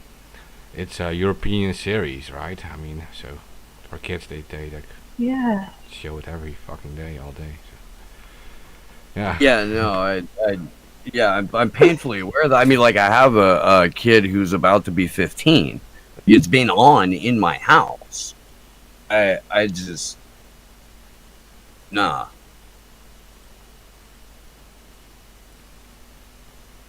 It already, like, I had Where's the pizza? You in already gone on Krusty to, Krab pizza is the already gone on to much different animated television by the time SpongeBob came out. Although I will still rock with some Animaniacs to this day, if it's like the OG Animaniacs. That shit was hilarious.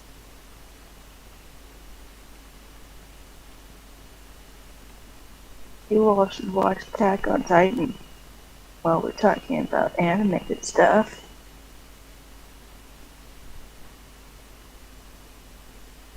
I'm shocked that you found a way to work Attack on Titan through the show. I'll do that. Stop being old.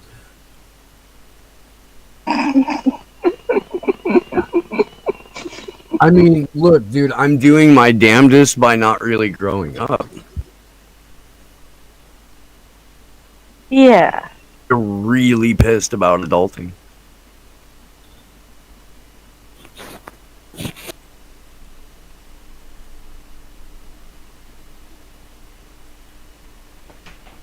I don't know, some of it's fun.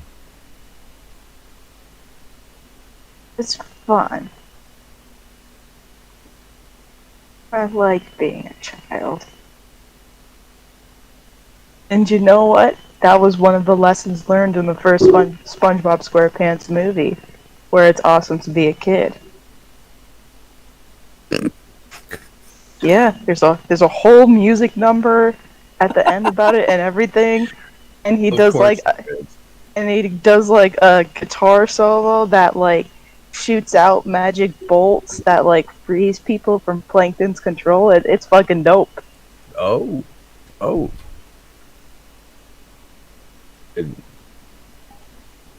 Pretty sure I was at a show like that.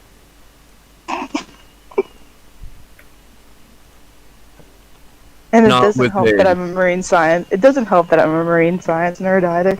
So like, it's always cool to see like,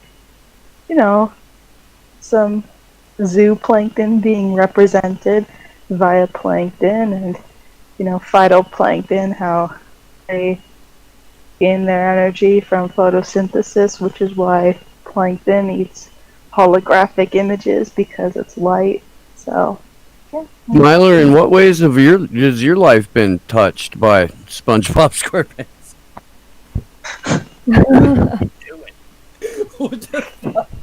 I don't know. I didn't watch much of those. I did watch a little when I was little. but most of the time I think I did watch Japanese animes and also things like Justice League. Oh, Things, and I don't know, I did watch some Cartoon Networks as well, but oh man, yeah, Cartoon Network used to be so good. Back when they had the OG Teen Titans. Oh man. yeah, but I don't know, now I barely see them even on TV somehow. Is it still there, Cartoon Networks? Yeah, it's still there, but it's not as good. It's a shell of its former self. It is. Cow and chicken. Yeah, that was always on TV too. That was more in my time. Yeah. What's that? Yeah, someone says that. Cow and chicken. Anthony says that. Oh, cow and chicken. Yeah. No, Butt serious. chicken was on. Oh, Yeah. Did they get Dragon Ball Z out in the Netherlands, Mark? Yeah. Yeah, we did have Dragon Ball Z. Definitely. the age of the internet. Yes. Oh, that would be so dope. I'm the Dragon Balls. Oh yeah, you watch that stuff, right? The manga stuff. Yep. I watched Death Note. I like that one. Death Note. Ooh, Death Note's a good one. It lasted so short. It was over so fast. I wanted to watch more of it. Yeah. And then there was a movie and it sucked.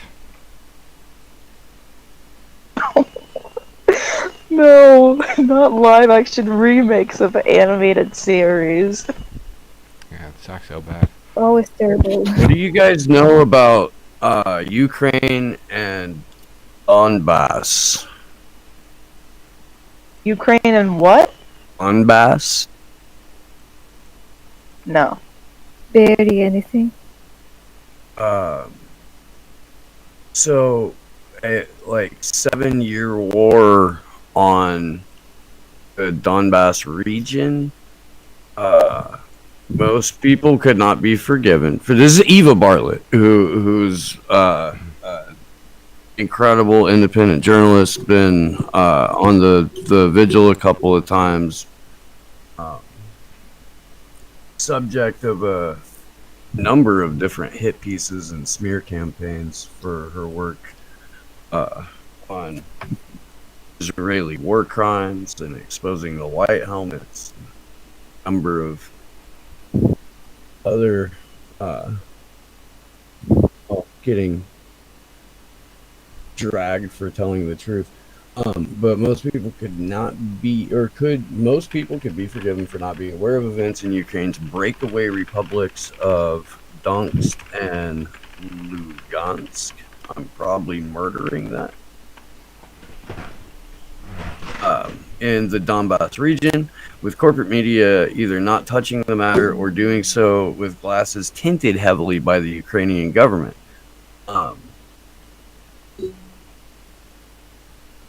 So apparently, the entire time that the U.S. has been developing its cozy relationship with the neo-Nazis who are now running Ukraine, and marching openly in the streets and shit, that entire time, there's been this breakaway regions in the Ukraine that have been getting its citizens massacred.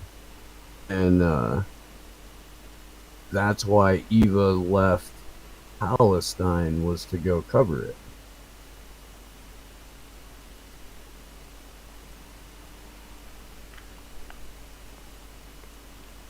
Well, I feel like it might be worth looking into a little bit more and giving an update on it when we go, when we do the next show.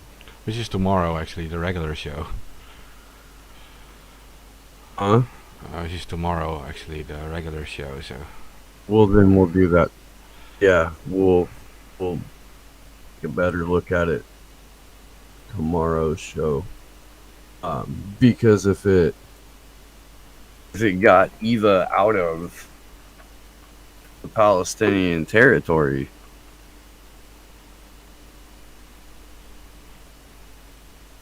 like it's got. I mean, Yeah. she was pretty intent on sticking around there until there was some traction in the Palestinians' favor. And then Joe Biden got elected. And then I just breathed the breath of fresh air. Really. Democracy. Through a mask mandate.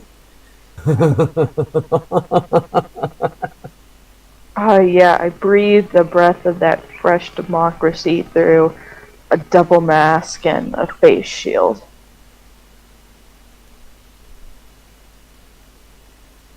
Can't wait for the Schwab swabs. Wow. That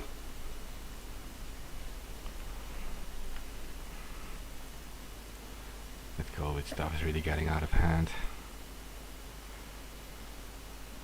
It gets worse and worse. The numbers have been going down here since December, and the rules are only getting stricter. How does that even make sense?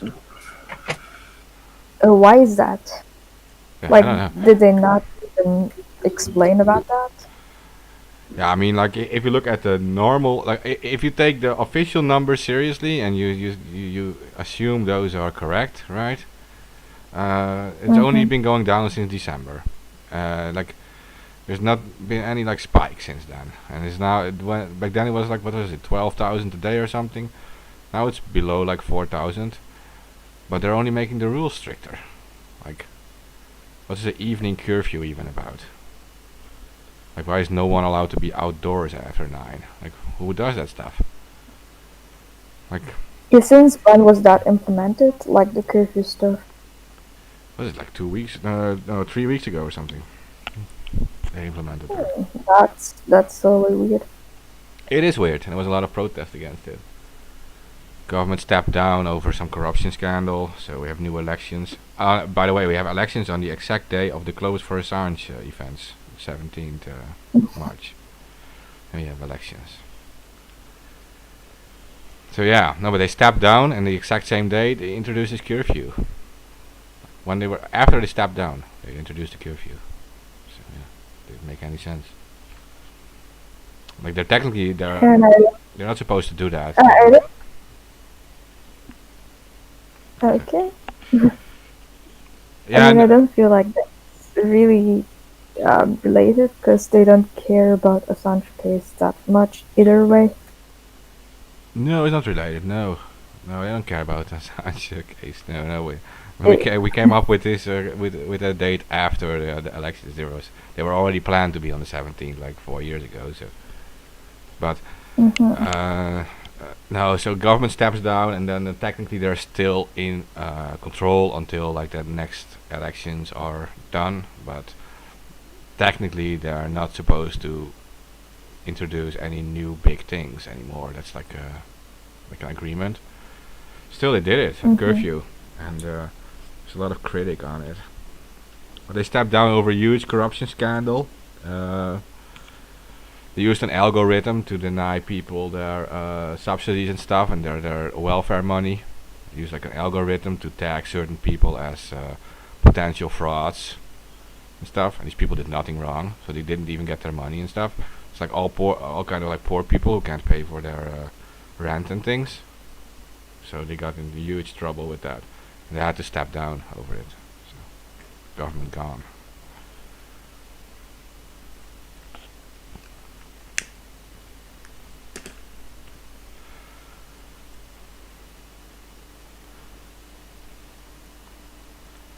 Yeah, it happens if you live in a country that uses racist algorithms to decide who gets welfare and who doesn't. Ollie, what's that like? Yeah, well, literally, like if you have the wrong last name or whatever, you have less chance to get your welfare if you're in the algorithm. So yeah, they'll tag you as a fraud. What kind of welfare are you talking about? Yeah, okay, so if you are below a certain income level, the government, okay, we have this, the government pays rent subsidy, right? So if you're below a certain amount of money monthly, and let's say you pay $600 rent a month, government pays like 300 out of that. That's a subsidy you get from the government. And you get child support, right? If you have a child, you get like what is it, like $150 a month extra or something for your kid from the government. Well, and then you have healthcare subsidy. Technically, everyone pays $100 a month or so on healthcare. Or if you don't have money, you get it from the government. They give you subsidy. So those are all kind of subsidies they give. Well, and if you don't have any work at all, they give you a welfare thing, right? They give you $1,100 a month on welfare. So, yeah, 1,100 euros, which is about $1,300, I think, 1,250.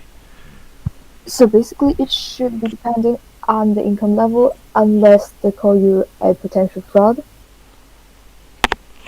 Well, and then they'll take you from that list or what? well, everyone is entitled to it. If you don't have any work then you get the welfare money, right? And if you're below a certain income level, you get the subsidies too. So everyone gets that. Everyone is entitled to it. But then they use. There was some real fraud going on. Some were cheating with it and abusing things. Like they would live outside of the country, for example, and would still collect Dutch welfare. They would live in some country where it's super cheap, and they would collect the money here and then make a lot of more. Could live like a lot more easily in some other country. So yeah, there was some fraud going on, or yeah, such things. But the algorithm then targeted everyone. So. I see. Because I don't know if it is just the algorithm that determines someone is a fraud, where it was not in court or anything, just the algorithm deciding that and then cut down your like the welfare that you're enjoying. That doesn't make sense at all. Yeah. Well, they shouldn't use algorithms for it, right? But they're just lazy. They can just they can have people for that to check everything. They don't have to use algorithms. But they want to be lazy. And they want to do it like use an algorithm, and only when they fuck up, they're going to use some person checking it out. They're going to assume that everyone complains, right? And yeah, that is unfair, of course. Needs to be the other way around. And besides, there are certain laws that make sure that the benefit of the doubt always goes to people who actually need it. Like, I mean, this is necessary money. People need it to eat and stuff. So, the benefit of the doubt always goes to them. That means that because you have to eat from it, you have to keep receiving it while like a potential investigation is going on, right? You have to still receive it because otherwise you can't eat. And yeah, the sentence there is for conviction for something like that does not include that they take away your food and that you can't eat, and they're not going to starve you. That's not part of the sentence, right? So the fact that you have to eat is far more important than the potential sentence you will get for a fraud like that, which is a financial sentence or maybe some window cleaning or something, right? Yeah, so the benefit of the doubt must always go to the people because they need it. So you do the investigation, you keep paying them while you do the investigation. And only when it turns out they were actual frauds, when you have actual proof for that and it's like really proven, then you can like take it back from them. Or like not pay them anything else anymore. Otherwise you just can't do it. You put people in big risk, especially these people like single moms with children and stuff. This is not okay to do. So the government had to step down. They were hit pretty hard, like all the media was targeting them.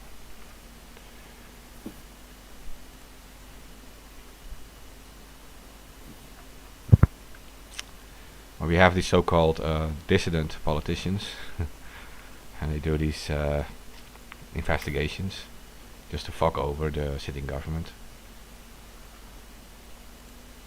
Make sure they collapse as fast as possible. That's their only goal. So yeah, cause new elections. So that helps to get things out. That happens if you have like 30 political parties, right? And there's only like 3 in government, and the rest are opposition parties, and they're all like working every day to take the government out.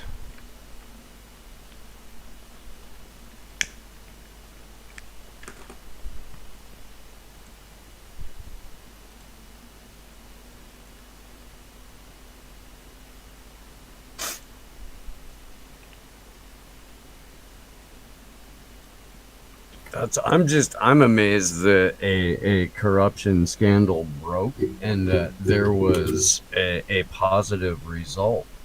Yeah. At least at the government level, like we can sometimes get that here, and a CEO or some, like next tier management will go away. But very rarely we actually get a corrupt government official. Sometimes at the local level, and the petition to recall Gavin Newsom has 500,000 more signatures than is required for that to go through.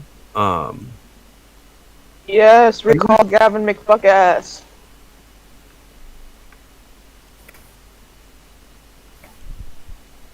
I would love to see him go away. I know, guys. I know he's going to get replaced by a monster. I know that. Me too, California but my god. only, but Jesus Christ, it won't be that monster. And that's a horrible way to look at it, especially because I'm getting the fuck out of this state as soon as I possibly can. But in my defense, before I made a decision to move out of California, I had already wanted Gavin Newsom the fuck out of Sacramento. Yeah. Yeah, I'm from the Netherlands, but all people keep asking what is your country?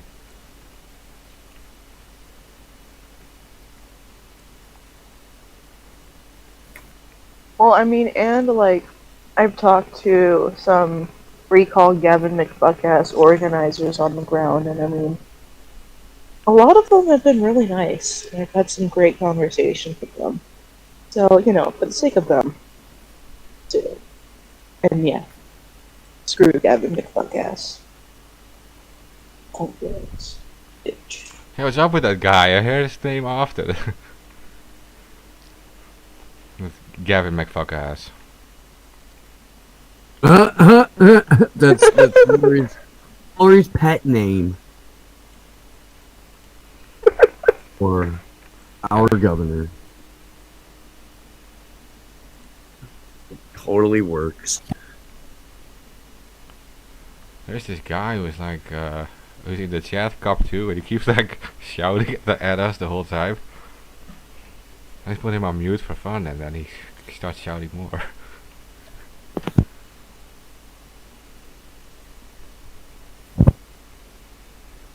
Yeah. Yeah, okay, well, it's the same problem is happening everywhere, to be honest.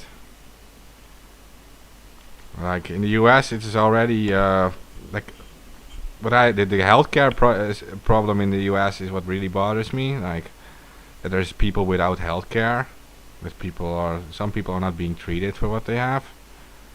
That is really bad.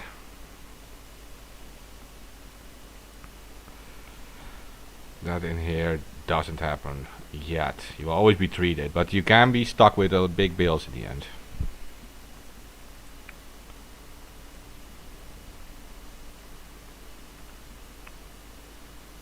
But that's afterwards. Then again, like, so I live in a country where you're either super poor and you can live relatively wealthy, or you're super wealthy and you can live relatively wealthy. But there is like middle class is much harder. That's much harder to actually be like a middle class person. Because if you have no money, you get subsidies for everything, right? Like I said, and you can survive pretty well. You get your 1100 euros monthly welfare. You get like half of your rent paid on top of that. You get your healthcare for free, and you get extra money for children. You get money for sports. You get all kind of stuff. But if you are like working as like just a normal job, well, you make only $100 more than that a month. So the incentive to work in that sense is very low. And that's one issue I do have with the system.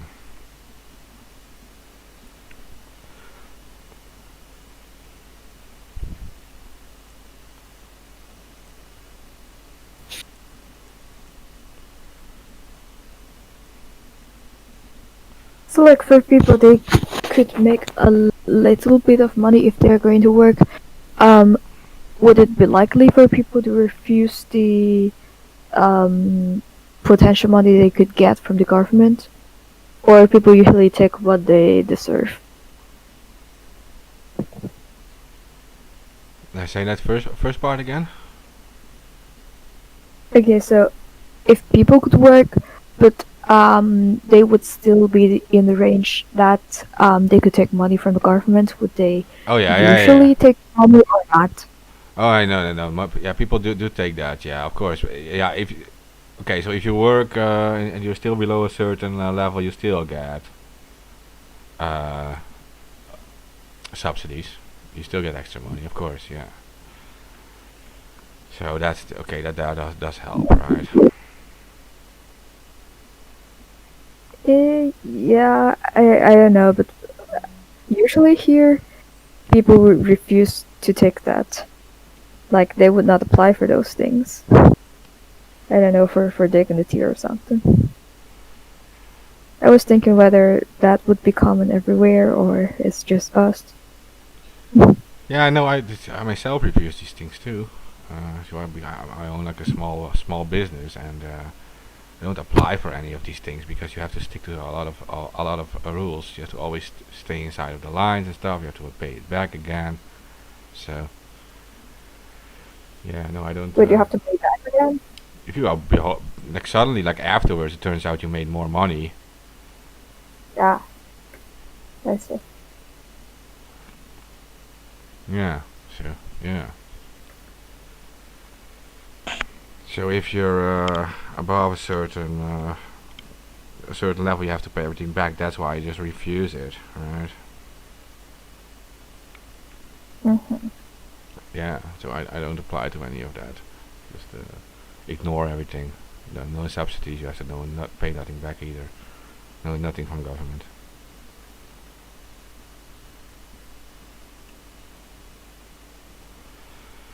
Yeah, whatever. It's just what those kind of system. If you make a lot of money, you make you pay a lot of taxes. That's pretty much it.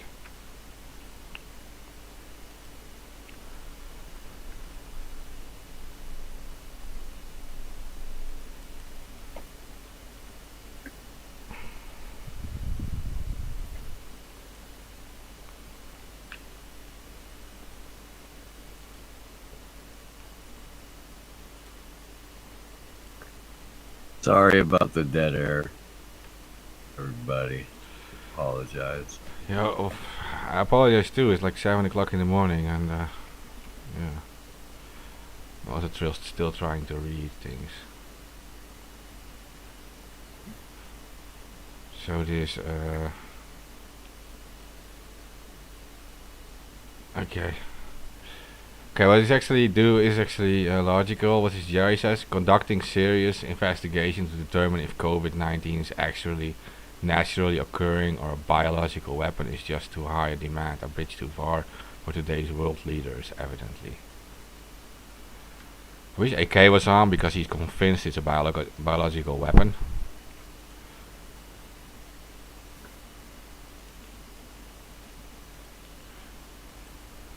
We had so many discussions about that, right? Right. I'm Then I not guess if it would be seen as a biological weapon, then the question would be whether it is leak of an unfinished product or it was released on purpose. Right? if it's even real. Okay, I mean, Yeah. yeah, I got it. I mean, There's. Go ahead. I mean, I would see this virus as an actually occurring thing because people do die from it, people do get it, but I think it was totally used to control the people as well. Like the effect of it would not be so huge that you have to lock everything down and you need a curfew and stuff. I don't doubt that there are real coronaviruses. This is also a real coronavirus, but I mean, like the entire story that this is killing everyone and all at once. Like, you can debate that. I think these deaths they're listing could just be flu deaths too. Like they took all the flu numbers out of our system. Like last year, or the year before COVID, 25,000 people died from flu in our country. Well, last year no one died from flu, and this year no one died from flu either. And 9,000 people died from COVID in the last 2 years. So that's 4,500 people died from COVID a year. And compare that to the 25,000 flu deaths, that is, yeah, what are we talking about? So it doesn't make sense anymore.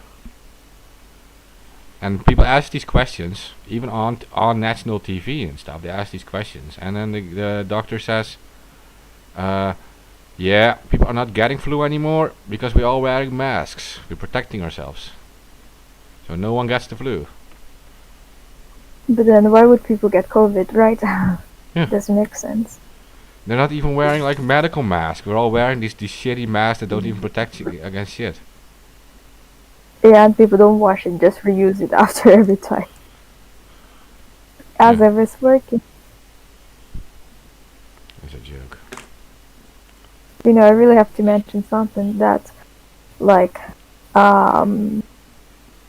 until almost the end of last year, I have been in Germany throughout the COVID times. And, you know, people are practicing social distancing and a lot of things are closed down and stuff. But the numbers didn't go down. And then I came back to Hong Kong. People here can't really practice social distancing because it's such a crowded place. And, you know, people on buses just sit next to each other. The metros are as crammed as it's usually been. And yet the numbers are rather low, I would say. Like recently we get around 10 to 20 cases per day in a city of 7 million people. And like all this time we don't need any kind of curfew. Yeah, there was no time that all shops, unless the necessary ones, are closed down. So that really makes me rethink, do we really need those policies? Because in such a cramped city, we didn't have those. It really makes me rethink about these things. Yeah, well, like I said, the numbers have been going down here forever, and they're only making the rules stricter. And I don't get it anymore. And people are really angry about it too, because they're keeping like stores closed and things, and that has to end now. Like it's been too long. Like you can't have this go on forever. It's just impossible. And at some point, people are just going to open them with or without permission. They're just They're just going to do it. And yeah. I don't know, it depends on the country, I guess.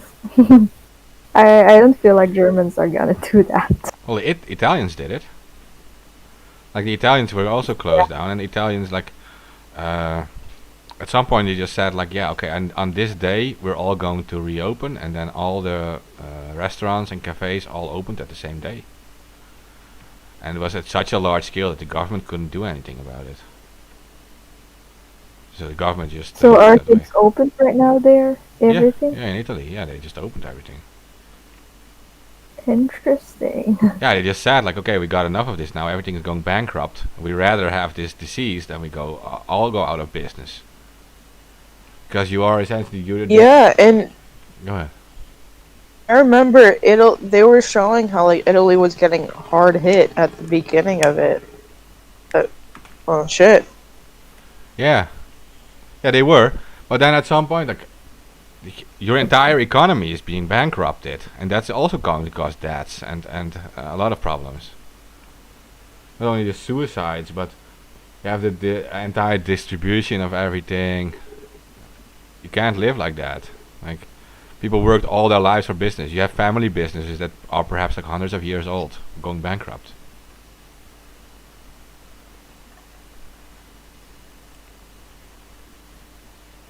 Like, yeah, it's too much.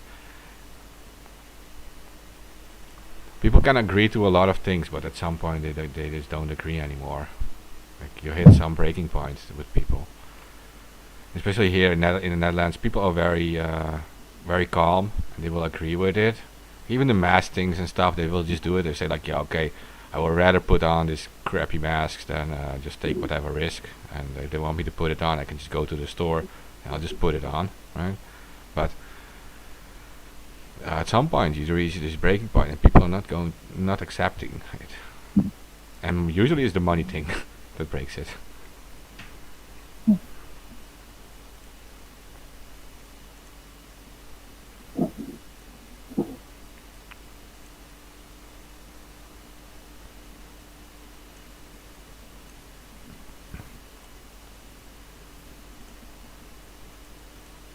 Alright, I'm frantically booking my flight to DC. So, yeah. Steve!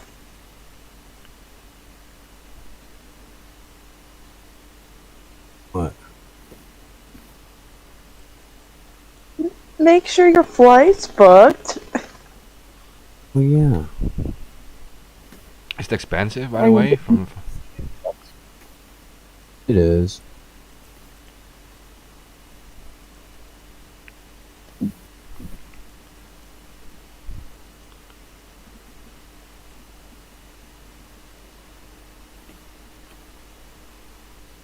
I mean,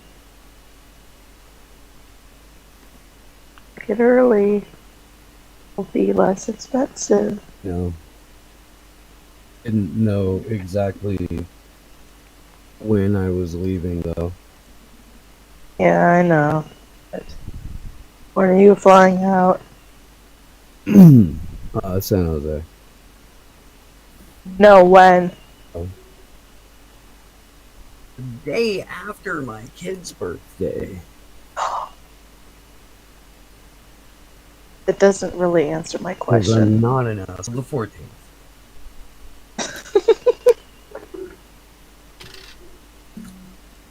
Oh, well, tell your son I said happy birthday.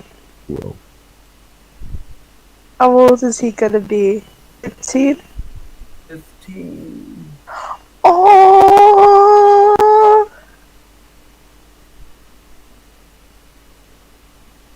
Shit, he's almost as old as me. What? Right? 15. Before you know it, he's gonna be getting his permit, then he's gonna be getting his license, and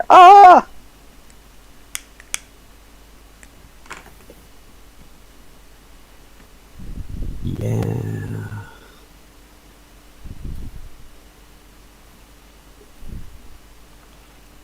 This dad out is it? Okay. look at Steve dadding over there. Okay, one thing maybe, like this guy. Okay, say James Peterson is saying the mainstream media is talking about hate crimes against Asian Americans. The same thing had happened to scapegoat the Jews in Germany circa 1940s. I didn't even know about this kind of stuff. Are they talking about hate crimes against Asian Americans? I guess so. Because I recently got asked about things like that, though I'm not Asian American. Yeah, no, does it have to do with the COVID stuff or something? Like, we'll say like this is like virus coming from China. Yeah, I guess very likely. Coming from China, and people can't tell how people look in around the entire Asia, even though some could be just like Southeast Asian, not even looking like East Asianish. They can't tell, and then they just group everyone into the Pan China group.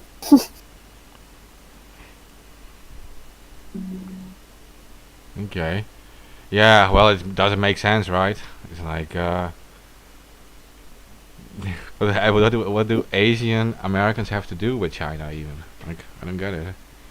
It's like nothing. Yeah, Absolutely. especially if they were born in there, they speak the American accents, and I don't know, they have the neighbors, a lot of just regular other non-Asian Americans since they were born, so they basically live and grow together in the same environment.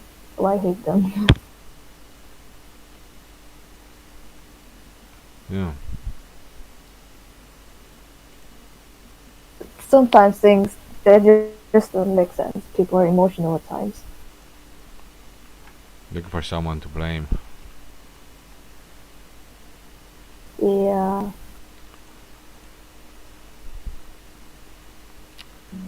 Gets pushed by these shit stirrers. Yeah. Well, it's this cult mentality, right? You have this culture that works as like is obsessed with this protective thing.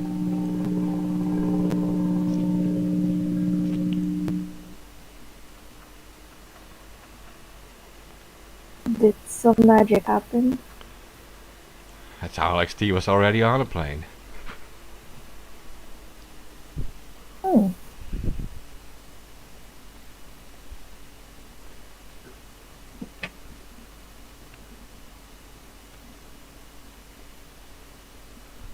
Okay. It sounded like you were already on a plane. Like there was like this plane sound coming. It wasn't me. That wasn't me. The flight booked, Steve? Yeah. Good job, because I still have to book the other half of my flight, so. Actually, I also did book my flight this morning. Oh, look at us flying around and stuff. Because they keep canceling my flight, I got rebooked and rebooked it after they cancel it. Dude, I've been getting fucked with on my return flights since September of last year. What? On my flights there, which I'm grateful for. Yeah. Steve, I love you, but I hope we're not on the same return flight. Me too. Aw. What do you? So when I let's see, when I left in September, it was a schedule change, it's like a flight schedule change. But I didn't find out until day of the flight. They didn't let me know. And I had to make entirely different arrangements. It was a fucking headache. At any rate, in December, I was in Denver for a couple of events around International Human Rights Day for Julian Assange, and got a call from Garland Nixon, who's a radio show host out of Washington D.C. And a board member for the ACLU, an internationally recognized, like, sane person. I don't know how to best describe it.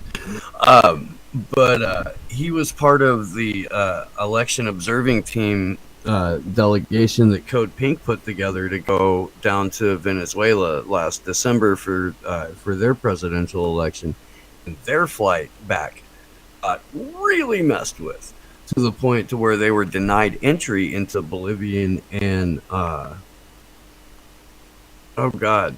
Nicaraguan, I think. Was it Colombian? Bolivian and Colombian airspace. That's right. So they had to reroute the plane, and they were all looking out the window, wondering when or from what direction the missiles were going to come. But there were people, part of the delegation were at a press conference with Nicolas Maduro, so they were able to get a hold of Max Blumenthal and Anya Parampro, and they brought it up. So Maduro got to talk about it on an internationally live streamed press conference right after he won the election, and they did not get shot down out of the sky. But he's telling me this, and immediately after that, or like while we're at Bubble lunch after that, literally there was a clear plastic tent around the table, and there were 8 of us, and we were eating in a bubble. It was ridiculous. We didn't have to have the mask on in the bubble, where there was no air circulating. But once we got outside of the bubble where there was air circulating, we had to put the mask back on. Take care, Smiler. It's always good to see you. Anyway, when I went to go leave that Sunday, I had found out that my flight, not just my flight, but my airline wasn't flying until the following Tuesday. That's what they told me. I booked through a third-party online app, so they couldn't refund my money. Only the airline could. And they could not get me on another flight until Tuesday because they could only book through that airline as far as they were concerned. And so I had to book a different flight entirely. I had to pay like close to $500 out of pocket. That was December. In January, they just bumped my flight again. They bumped it without telling me. Yeah, 'cause you told me that story about the Frontier. When I was booking my flight to DC, I made sure I did it with the airline. Yeah. Yeah, so that's the other part to the Denver story is Frontier told me they weren't flying out till Tuesday. When I went to leave, like 5 hours later and $500 later, we had to stop on the de-icing platform, get the wings de-iced. I watched a couple Frontier planes come in. I watched a Frontier plane pull up next to us, get de-iced, and take off. It's like, oh, yeah. Not flying until Tuesday, huh? Great. As great and as fun as it would be to be on a plane with you, Steve, I don't really want to. Other people don't seem to have these problems, but I'm not flying with groups of activists. Yes, Garland has those problems, but I'm also not flying. Garland's not here. We're not getting on the plane together. It might be fun. I mean, it would be fun, but would also be could also has very high potential to be a very stressful flight. Garland, let's get in a plane and go over the Bermuda Triangle. Oh my god.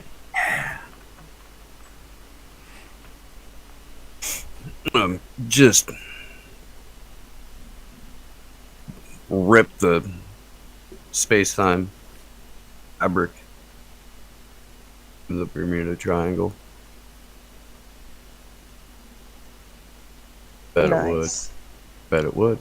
Bet it would. It didn't do that when I had Ben Balderson touch my other goat beard to beard with an Unger. Thought it would. Thought it would tear a hole. And at least in like dimensions.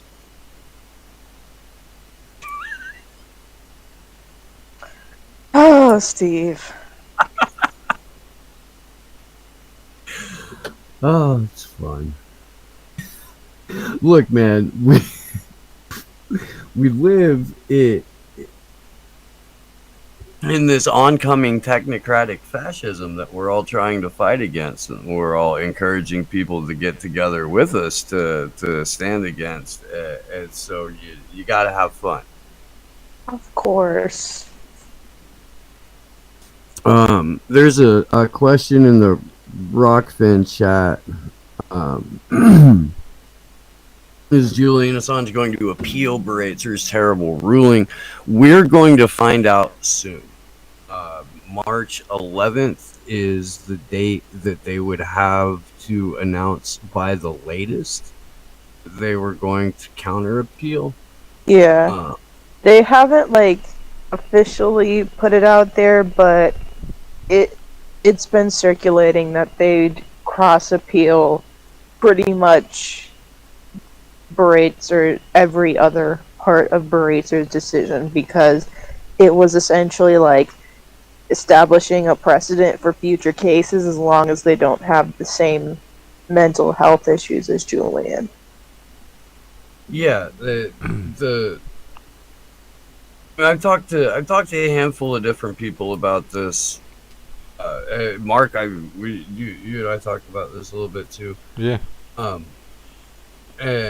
And I am horrified by the decision in that case. And it was either Stella or it was Christian Romson that said it was a little win for Julian and a big loss for journalism.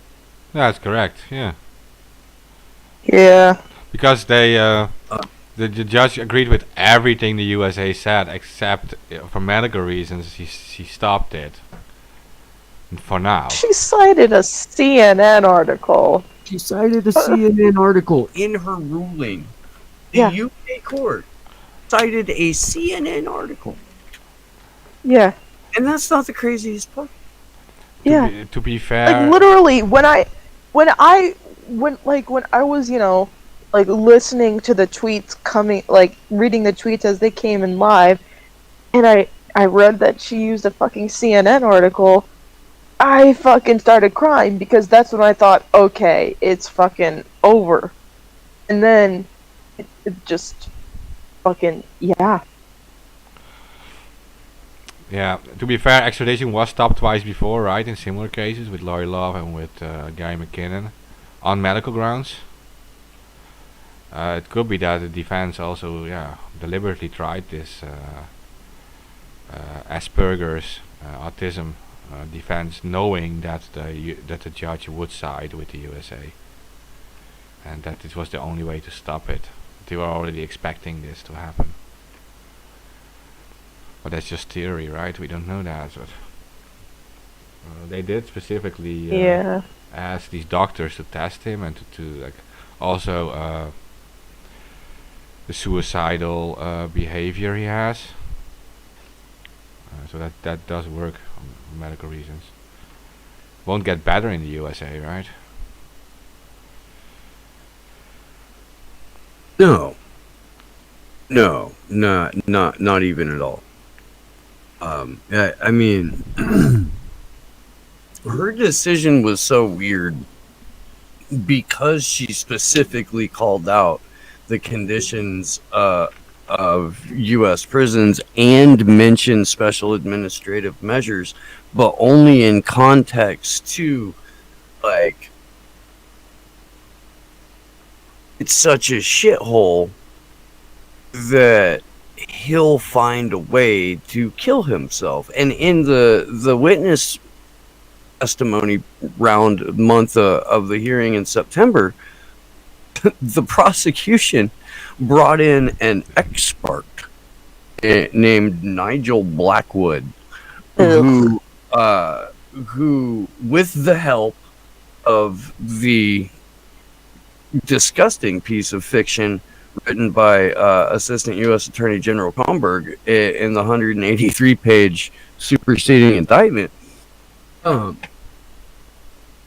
help of that painted the picture of U.S. prisons as this sort of pastoral getaway where there's, arts and crafts and TVs and this, that, and there's all the help that he would ever need for anything that he may be going through psychologically, and there's staff on hand that will be able to,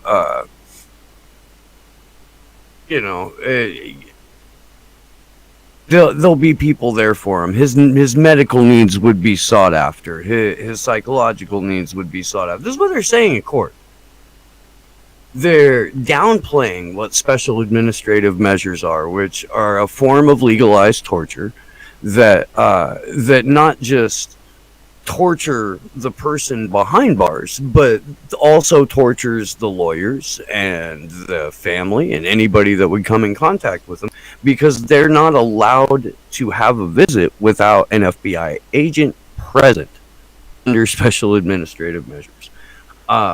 Solitary confinement is the bare minimum of what you get for special administrative measures. Stefania Maruzzi has done some excellent work on this. We did a super deep dive on it a couple of times on the Free Assange Vigil last year, as we were getting close to the hearing in September. It's something that people should talk about if they live in the United States anyway, because special administrative measures really is where all information about any prisoner under it goes to die. Like, the lawyers are under a gag order to even mention that their client is under special administrative measures. The family can't talk about it. It can't be put into writing anywhere. They can't communicate it at all as part of the legal team or anyone who signs a visitor log, or they can go to prison. It is insane. Anyway, in court during the hearing, the argument from the prosecution in Blackwood was that at places like the Alexandria Detention Center, where Julian would be held pre-trial before Kangaroo Court in the Eastern District of Virginia, where Chelsea Manning was, where Jeremy Hammond was, where a number of high-profile... I think John Kiriakou got locked up there for a little bit. That place, they tried to argue that place was a paradise, and it literally has connections to, in terms of management structure, logistics of fucking staff and availability of, as the Manhattan Correctional Center, where Epstein totally did not kill himself, because he didn't die in that room.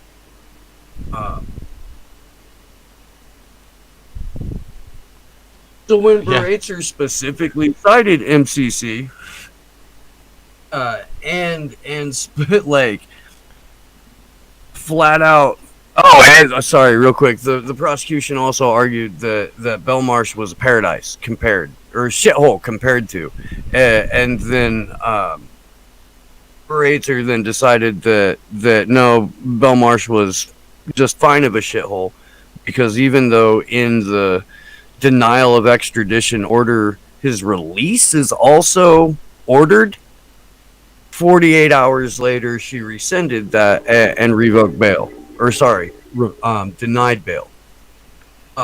So the U.S. This is why a counter appeal, one of the reasons a counter appeal is important, because the U.S. can just file meritless appeal after meritless appeal and leave Julian in there indefinitely. But if the defense can get counter appeal on even a handful of some of the more fantastical and farcical charges that Baratzer agreed to, that moves the conversation even further to why the fuck is this guy here, and it gets more and more and more people aware of what's going on. Like a counter appeal in terms of generating awareness on what is happening to Julian Assange, what has been happening to him.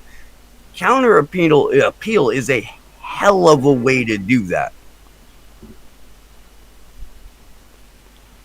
Because then you have to talk about what those charges are. You have to talk about why they're being challenged. You have to talk about what is in that fucking superseding indictment and why it is so fucking ridiculous that the charges themselves exist, but that they're based off of the body of evidence. And I'm using giant air quotes here, giant air quotes.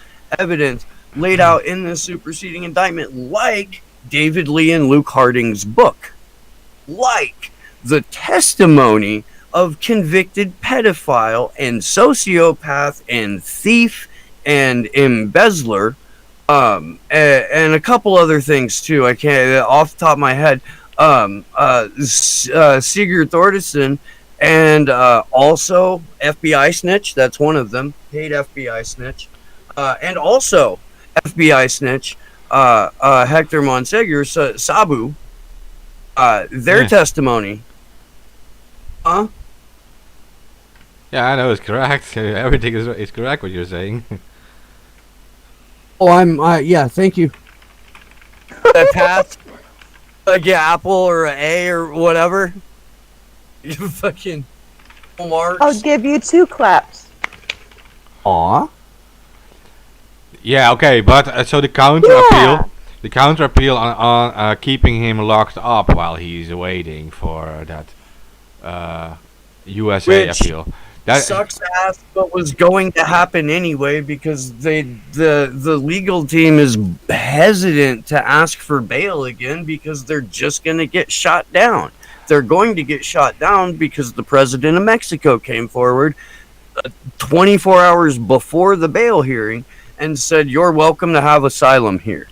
There were people in New Zealand, of all fucking Five Eyes places, that made like overtures of a similar offer without actually formally making the offer. There were a couple other countries that were talking about it too, and that was cited by Baratzer as a huge part of why she was denying bail. yeah. Was that he would go receive asylum somewhere and then just stay there. Yeah, so what I asked myself, why isn't the defense pushing for like a middle way? Why aren't they using their fantasy? Like, why are they pushing for just a bill? Okay, fair, we try bail, but why aren't they arguing put Julian in house arrest instead of Belmarsh? He was in house arrest before. Why? They did. So you move instead of pushing for bail, you say like, okay, so you're not granting bail, but at least for his medical reasons, you put him in house arrest. You have him lead a normal life in a normal house where he can just walk around. He doesn't have to be in a high security prison.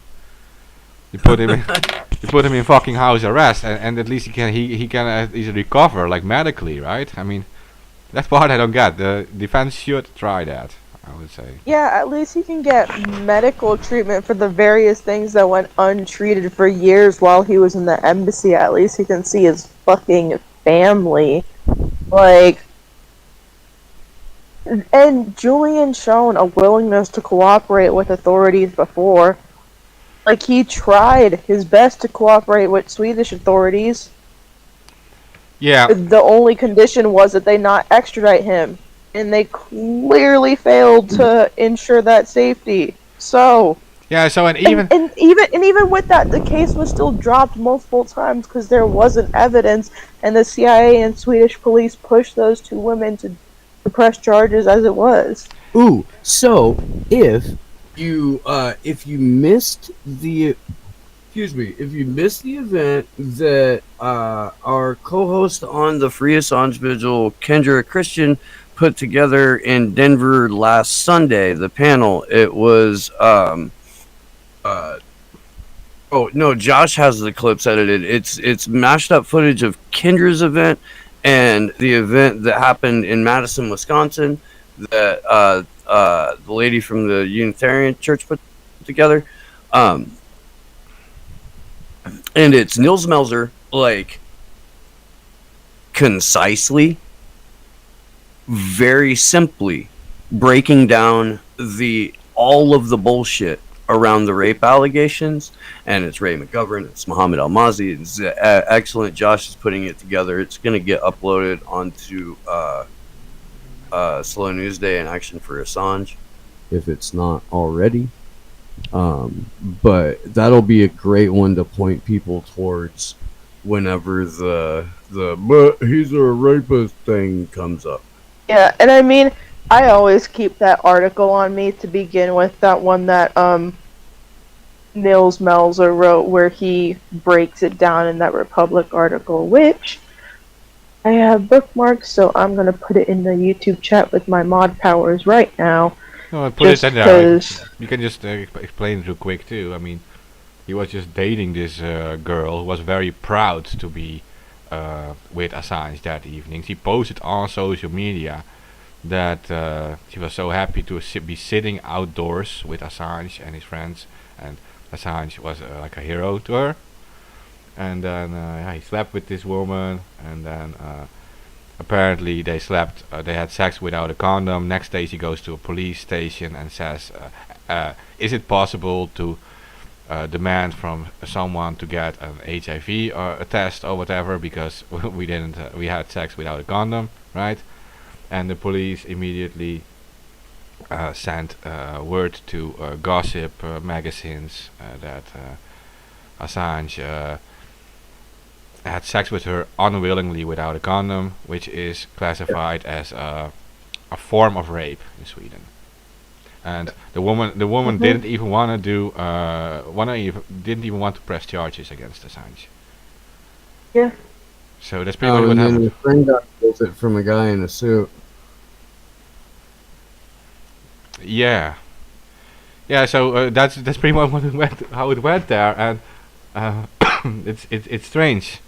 And he also, when he was on the way to the UK, and suddenly Sweden came up with these charges, he was willing to answer them by video call and all these things, and he was willing to respond to them. So yeah, this is all these are all smear campaigns used against Julian, because he was obviously a threat. And it was not this woman. This woman was obviously forced into it, and later on also regretted it. And then much later on gets forced into changing stories again and things. And this is all super dirty. And then you have like, what was it? Was another lady? She was like, involved in South America with all kinds of CIA stuff. So that one was, I'm not even sure if that was the same lady, but it was another lady, and she was involved with all kinds of CIA stuff in South America. There's all kinds of articles about that too. So the entire story doesn't make sense, and it's obvious that they're doing this same thing again that they're doing against all people who are a threat, like what they did to Jacob Applebaum too, the Tor creator. There's no evidence either for anything. Same story, that he was being inappropriate towards a woman. Well, I know Jacob Applebaum a bit, and he's not a threat to anyone physically. So that is just how it is. He is not. No, and it's very I say gentle and intellectual, right? And these are just smears, and these smears work the best. Like sexual predator or pedophile, those smears work the best against people. Yeah. He did it against others too. We have an Anon, Matt the Heart was also he ran a Tor death drop server, and so an FBI whistleblower, or an FBI leaker actually, leaked files on that dead drop server about the CIA throwing anthrax in the USA in nature. An FBI guy inside the FBI was leaking that to him, and he was he didn't hear anything about it.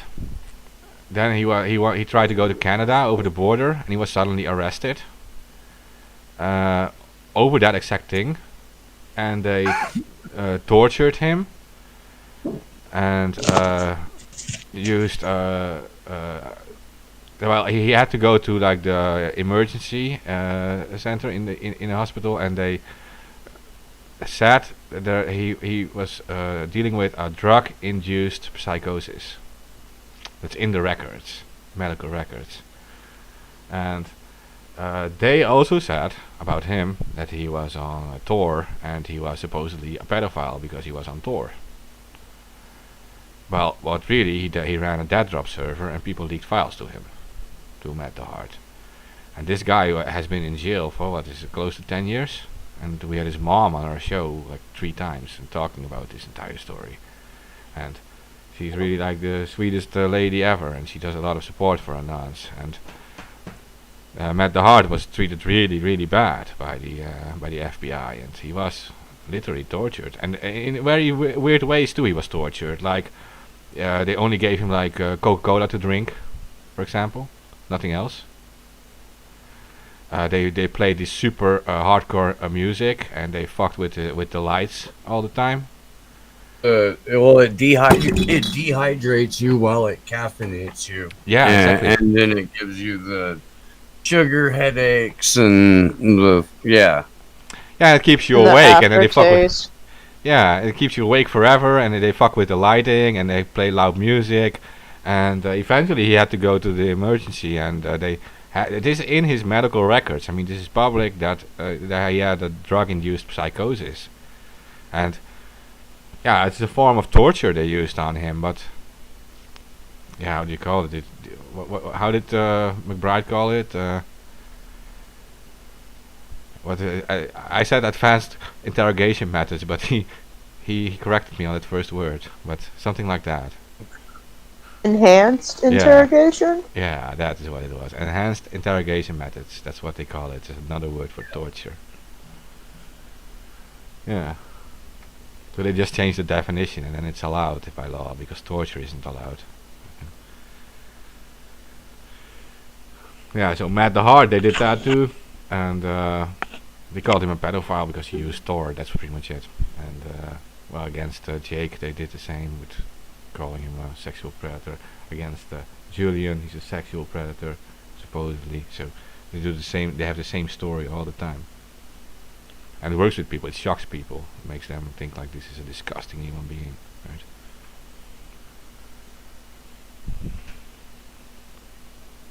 Yeah, and if you can successfully smear them in the court of public opinion, I mean, like we see every day on Twitter, and I'm sure that a good amount of them are being paid or encouraged to do that, but there are people who genuinely express joy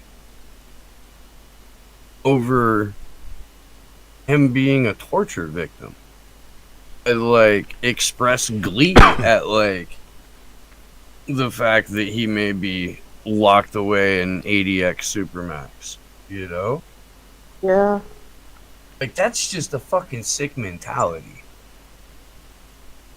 Globe Twitter. Yeah, it doesn't make sense that these people, and that is usually like these people who pretend to be like also like human rights activists and stuff, and that they cheer on that a guy is literally in jail like that. That's Yeah. just so bad.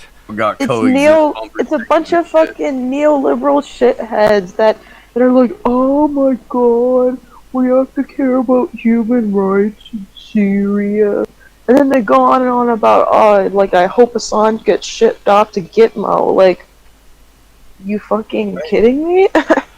Yeah, but look, it also comes from like okay, so because of this rape story, and stuff against Assange, it also comes from like women's rights activists and stuff, right? But what these people don't realize is that women's rights are actually in law the same as men's rights. So destroying the rights of Assange is actually destroying women's rights. So if you cheer The on, organization, yeah, the organization Women Against Rape has spoken out for Julian Assange on a number of occasions. They sponsored, co-sponsored, at least in name of support, all of our DC events. They're just incredibly fucking just badass because the amount of shit they've got. Oh yeah. And they had this stance way before Nils Melzer Came out, Mhm. of course. you know, they'd, huh? No, of course, because the guy is innocent, and it also like this discredits other like real cases. Like there's plenty of real like rape cases and everything that's very important to shed a light on. And if you fill it up with these fake stories, yeah, then people are going to take those things less seriously too on like social media. It's just the effect of it. You have to stick to the actual facts, and he is not a rapist. I mean, yeah. I mean, that woman wanted to be with him. She posted on social media. I mean, I still have these screenshots and everything. I saved everything because I know it will eventually disappear from the internet. So.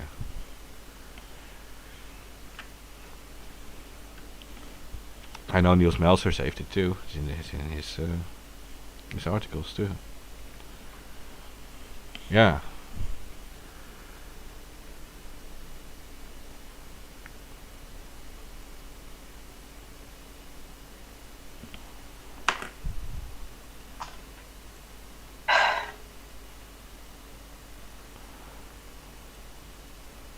So, March 17th and March 18th, really important that we get out on the ground and debunk all this shit in person and draw in some more supporters.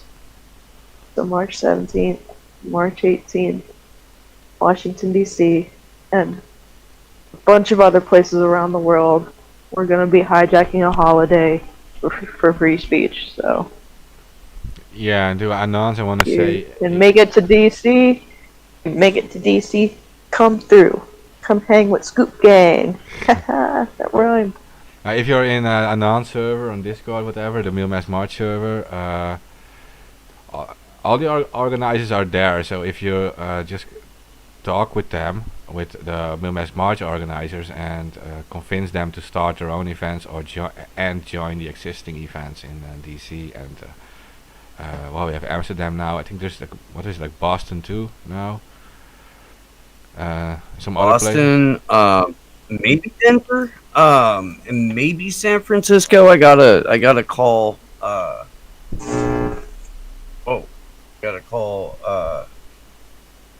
San Francisco crew. Talk to Kendra tomorrow. And Denver has an active crew too. It's always on Twitter active. Yeah. Yeah. Big up, Kendra. And she's like a camp counselor. She get people together, up and going and moving and doing fucking making posters and shit like that. Fucking pulls her sleeves up, puts her hands on her hips, fucking people move. It's awesome. It is, dude. It's a fucking beautiful sight to see. It's fantastic. I love that shit. Hey, I'm happy that the US is rising up for this. Seriously. We need to, man. We need more people in more cities to do the exact same thing. I hope New York will be. I haven't talked to any of those guys in months. If anybody is listening and you're part of NYC Free Assange at Slow News Day Show on Twitter, please hit me up. Let's we'll however we can to help amplify an event for you guys. Let us know, please. Please just throw the fucking event. Wellington, New Zealand, Mexico City. Yes, big up Nat. That's good news. We love you, Nat. Down What on else? Nat. Who else? There's a couple of places in Australia. I could. Where's the? Adelaide. I know Adelaide has an event too. I saw them. Adelaide had an event on the 13th. I know that. Yeah, London.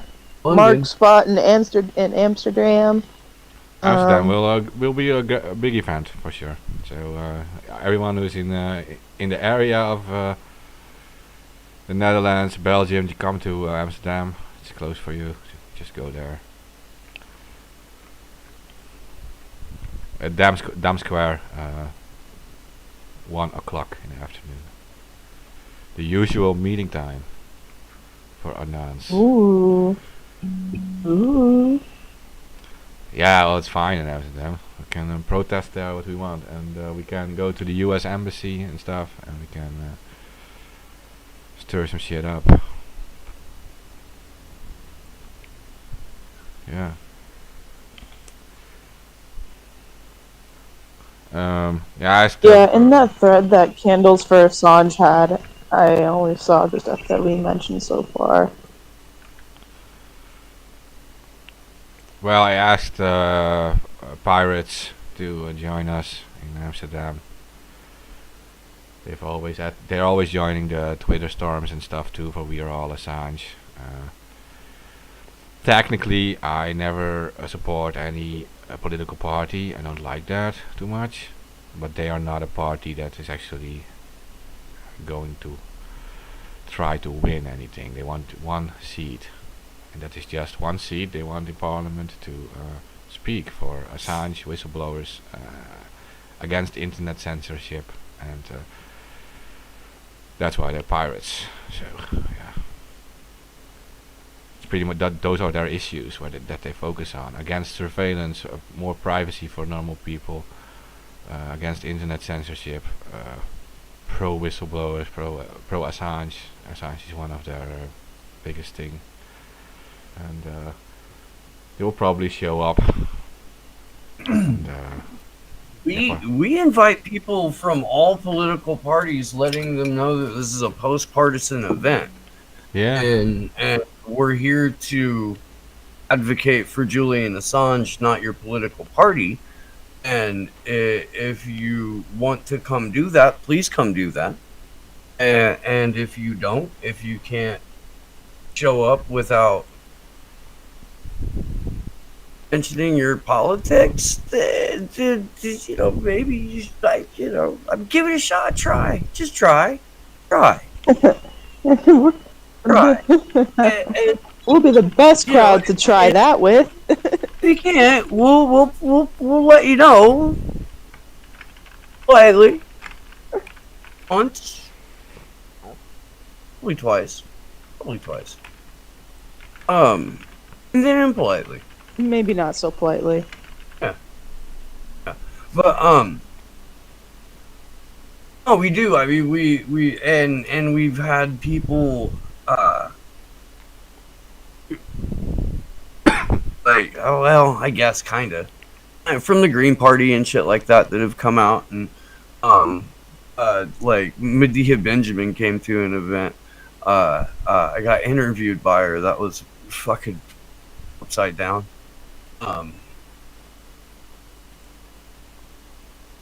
But yeah, I mean, when we talk about Action for Assange as an activism group, like, the first thing that we say is that this is a post-partisan organization, you know, and then we say what we do. Right?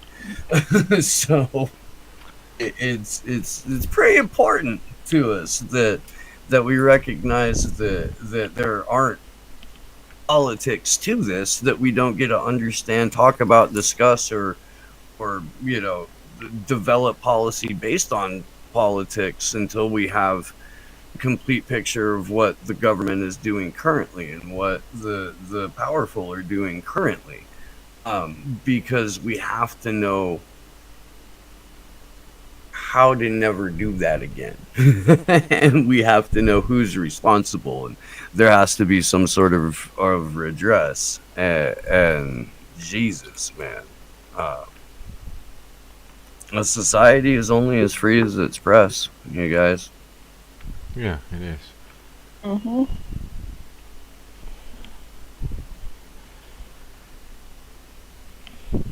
Yeah, and I said it before too on air. Like, if you dealt with like, I have family. Like my grandparents told me about Nazi oppression, and when they like invaded our country, the first thing they did was burn the books and the newspapers. They called it the Lügenpresse, right? The lying press, and they were burning everything. And they even did that before disarming people. They first disarmed the press.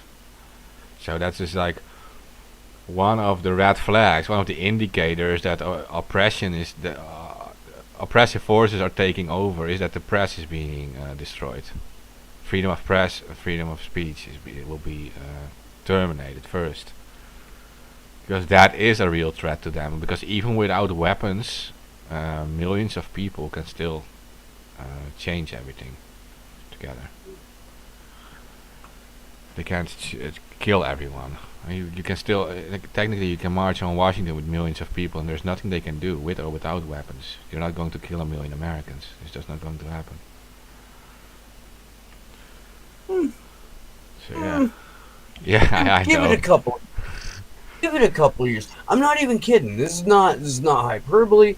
What has happened since the 6th of January, and what was happening for the last 4 years, really, and I've referred to it as like accelerationism because that's what it appears to be to me.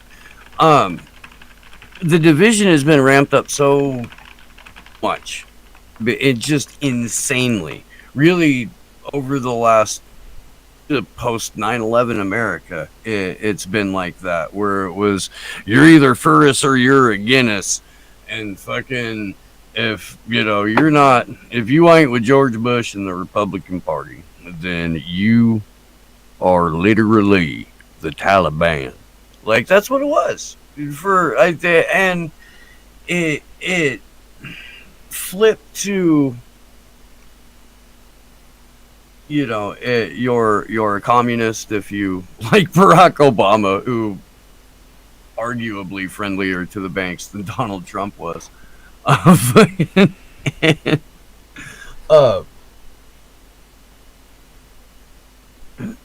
it's just gotten worse over the last 4 years, to the point to where we're ready to pass domestic terrorism laws that are going to label half the country as domestic terrorists.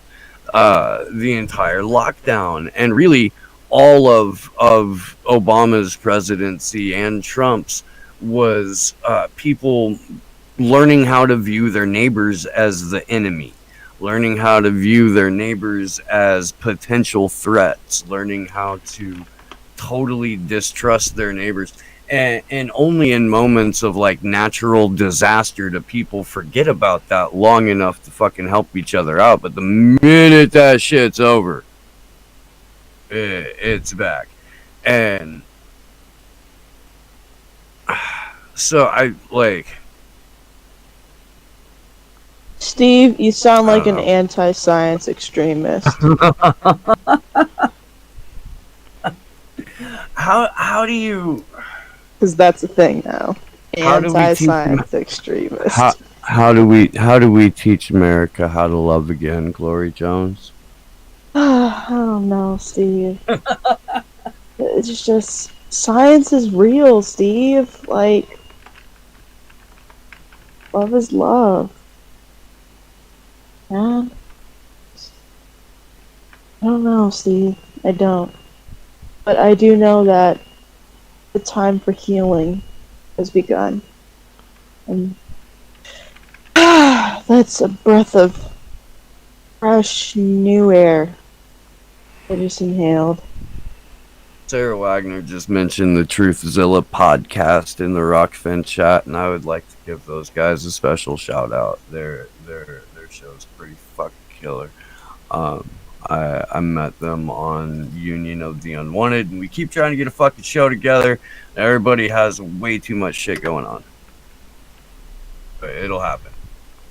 Okay. I wonder if this video will be tagged as QAnon again.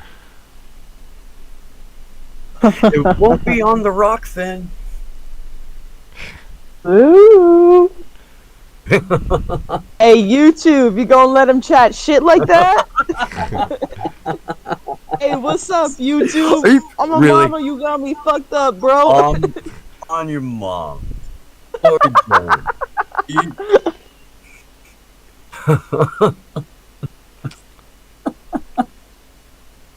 Damn. Okay. Just saying. YouTube Yeah, out here I getting can't wait sunned to by have I can't Rockfin. wait to hold a protest at YouTube and Google and fucking. I can't wait. We Yeah. got we gotta pick a good date for that and fucking protest every like satellite office of YouTube and Google fucking everywhere. I do have a good guest for you guys too. I want her back on too. She was an employee at Facebook, pretty high up, and we had her on the show before, and she was giving all kinds of information about their inside culture, and what happened there, and it was really shocking. And I think she would love that, to have some extra exposure to her story. She's kind of a Facebook whistleblower. I will Hell yeah! send you her info because What that's about it? yeah. I'll send you her info by DM, and then you can ask her. She will be very Okay. willing to come on. Okay. She also worked at Amazon, by the way. But Facebook said about Amazon, she has a similar story, but Facebook was really, really bad. Actually, sad. Facebook recruited her away from Amazon. But yeah. Now, because you said about YouTube and Google, yeah, it's a very bad company. Taking over everything and then censoring everything after that. But Facebook is pretty much doing the same thing. Like, at first they were pretty, like when it just started, they were like pretending to be like pro free speech and everything. You could say anything there. And then when everyone was on the platform, they started to restrict everything. It was like a huge honeypot. Like, bring everyone in and then fuck them all over.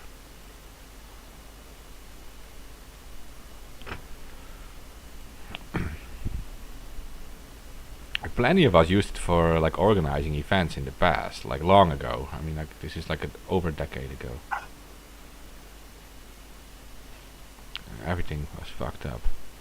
We all fell for it, like it was nothing. I lost 43 accounts on there. Used to use fake IDs to verify them, all these fake personas. Just used to make them.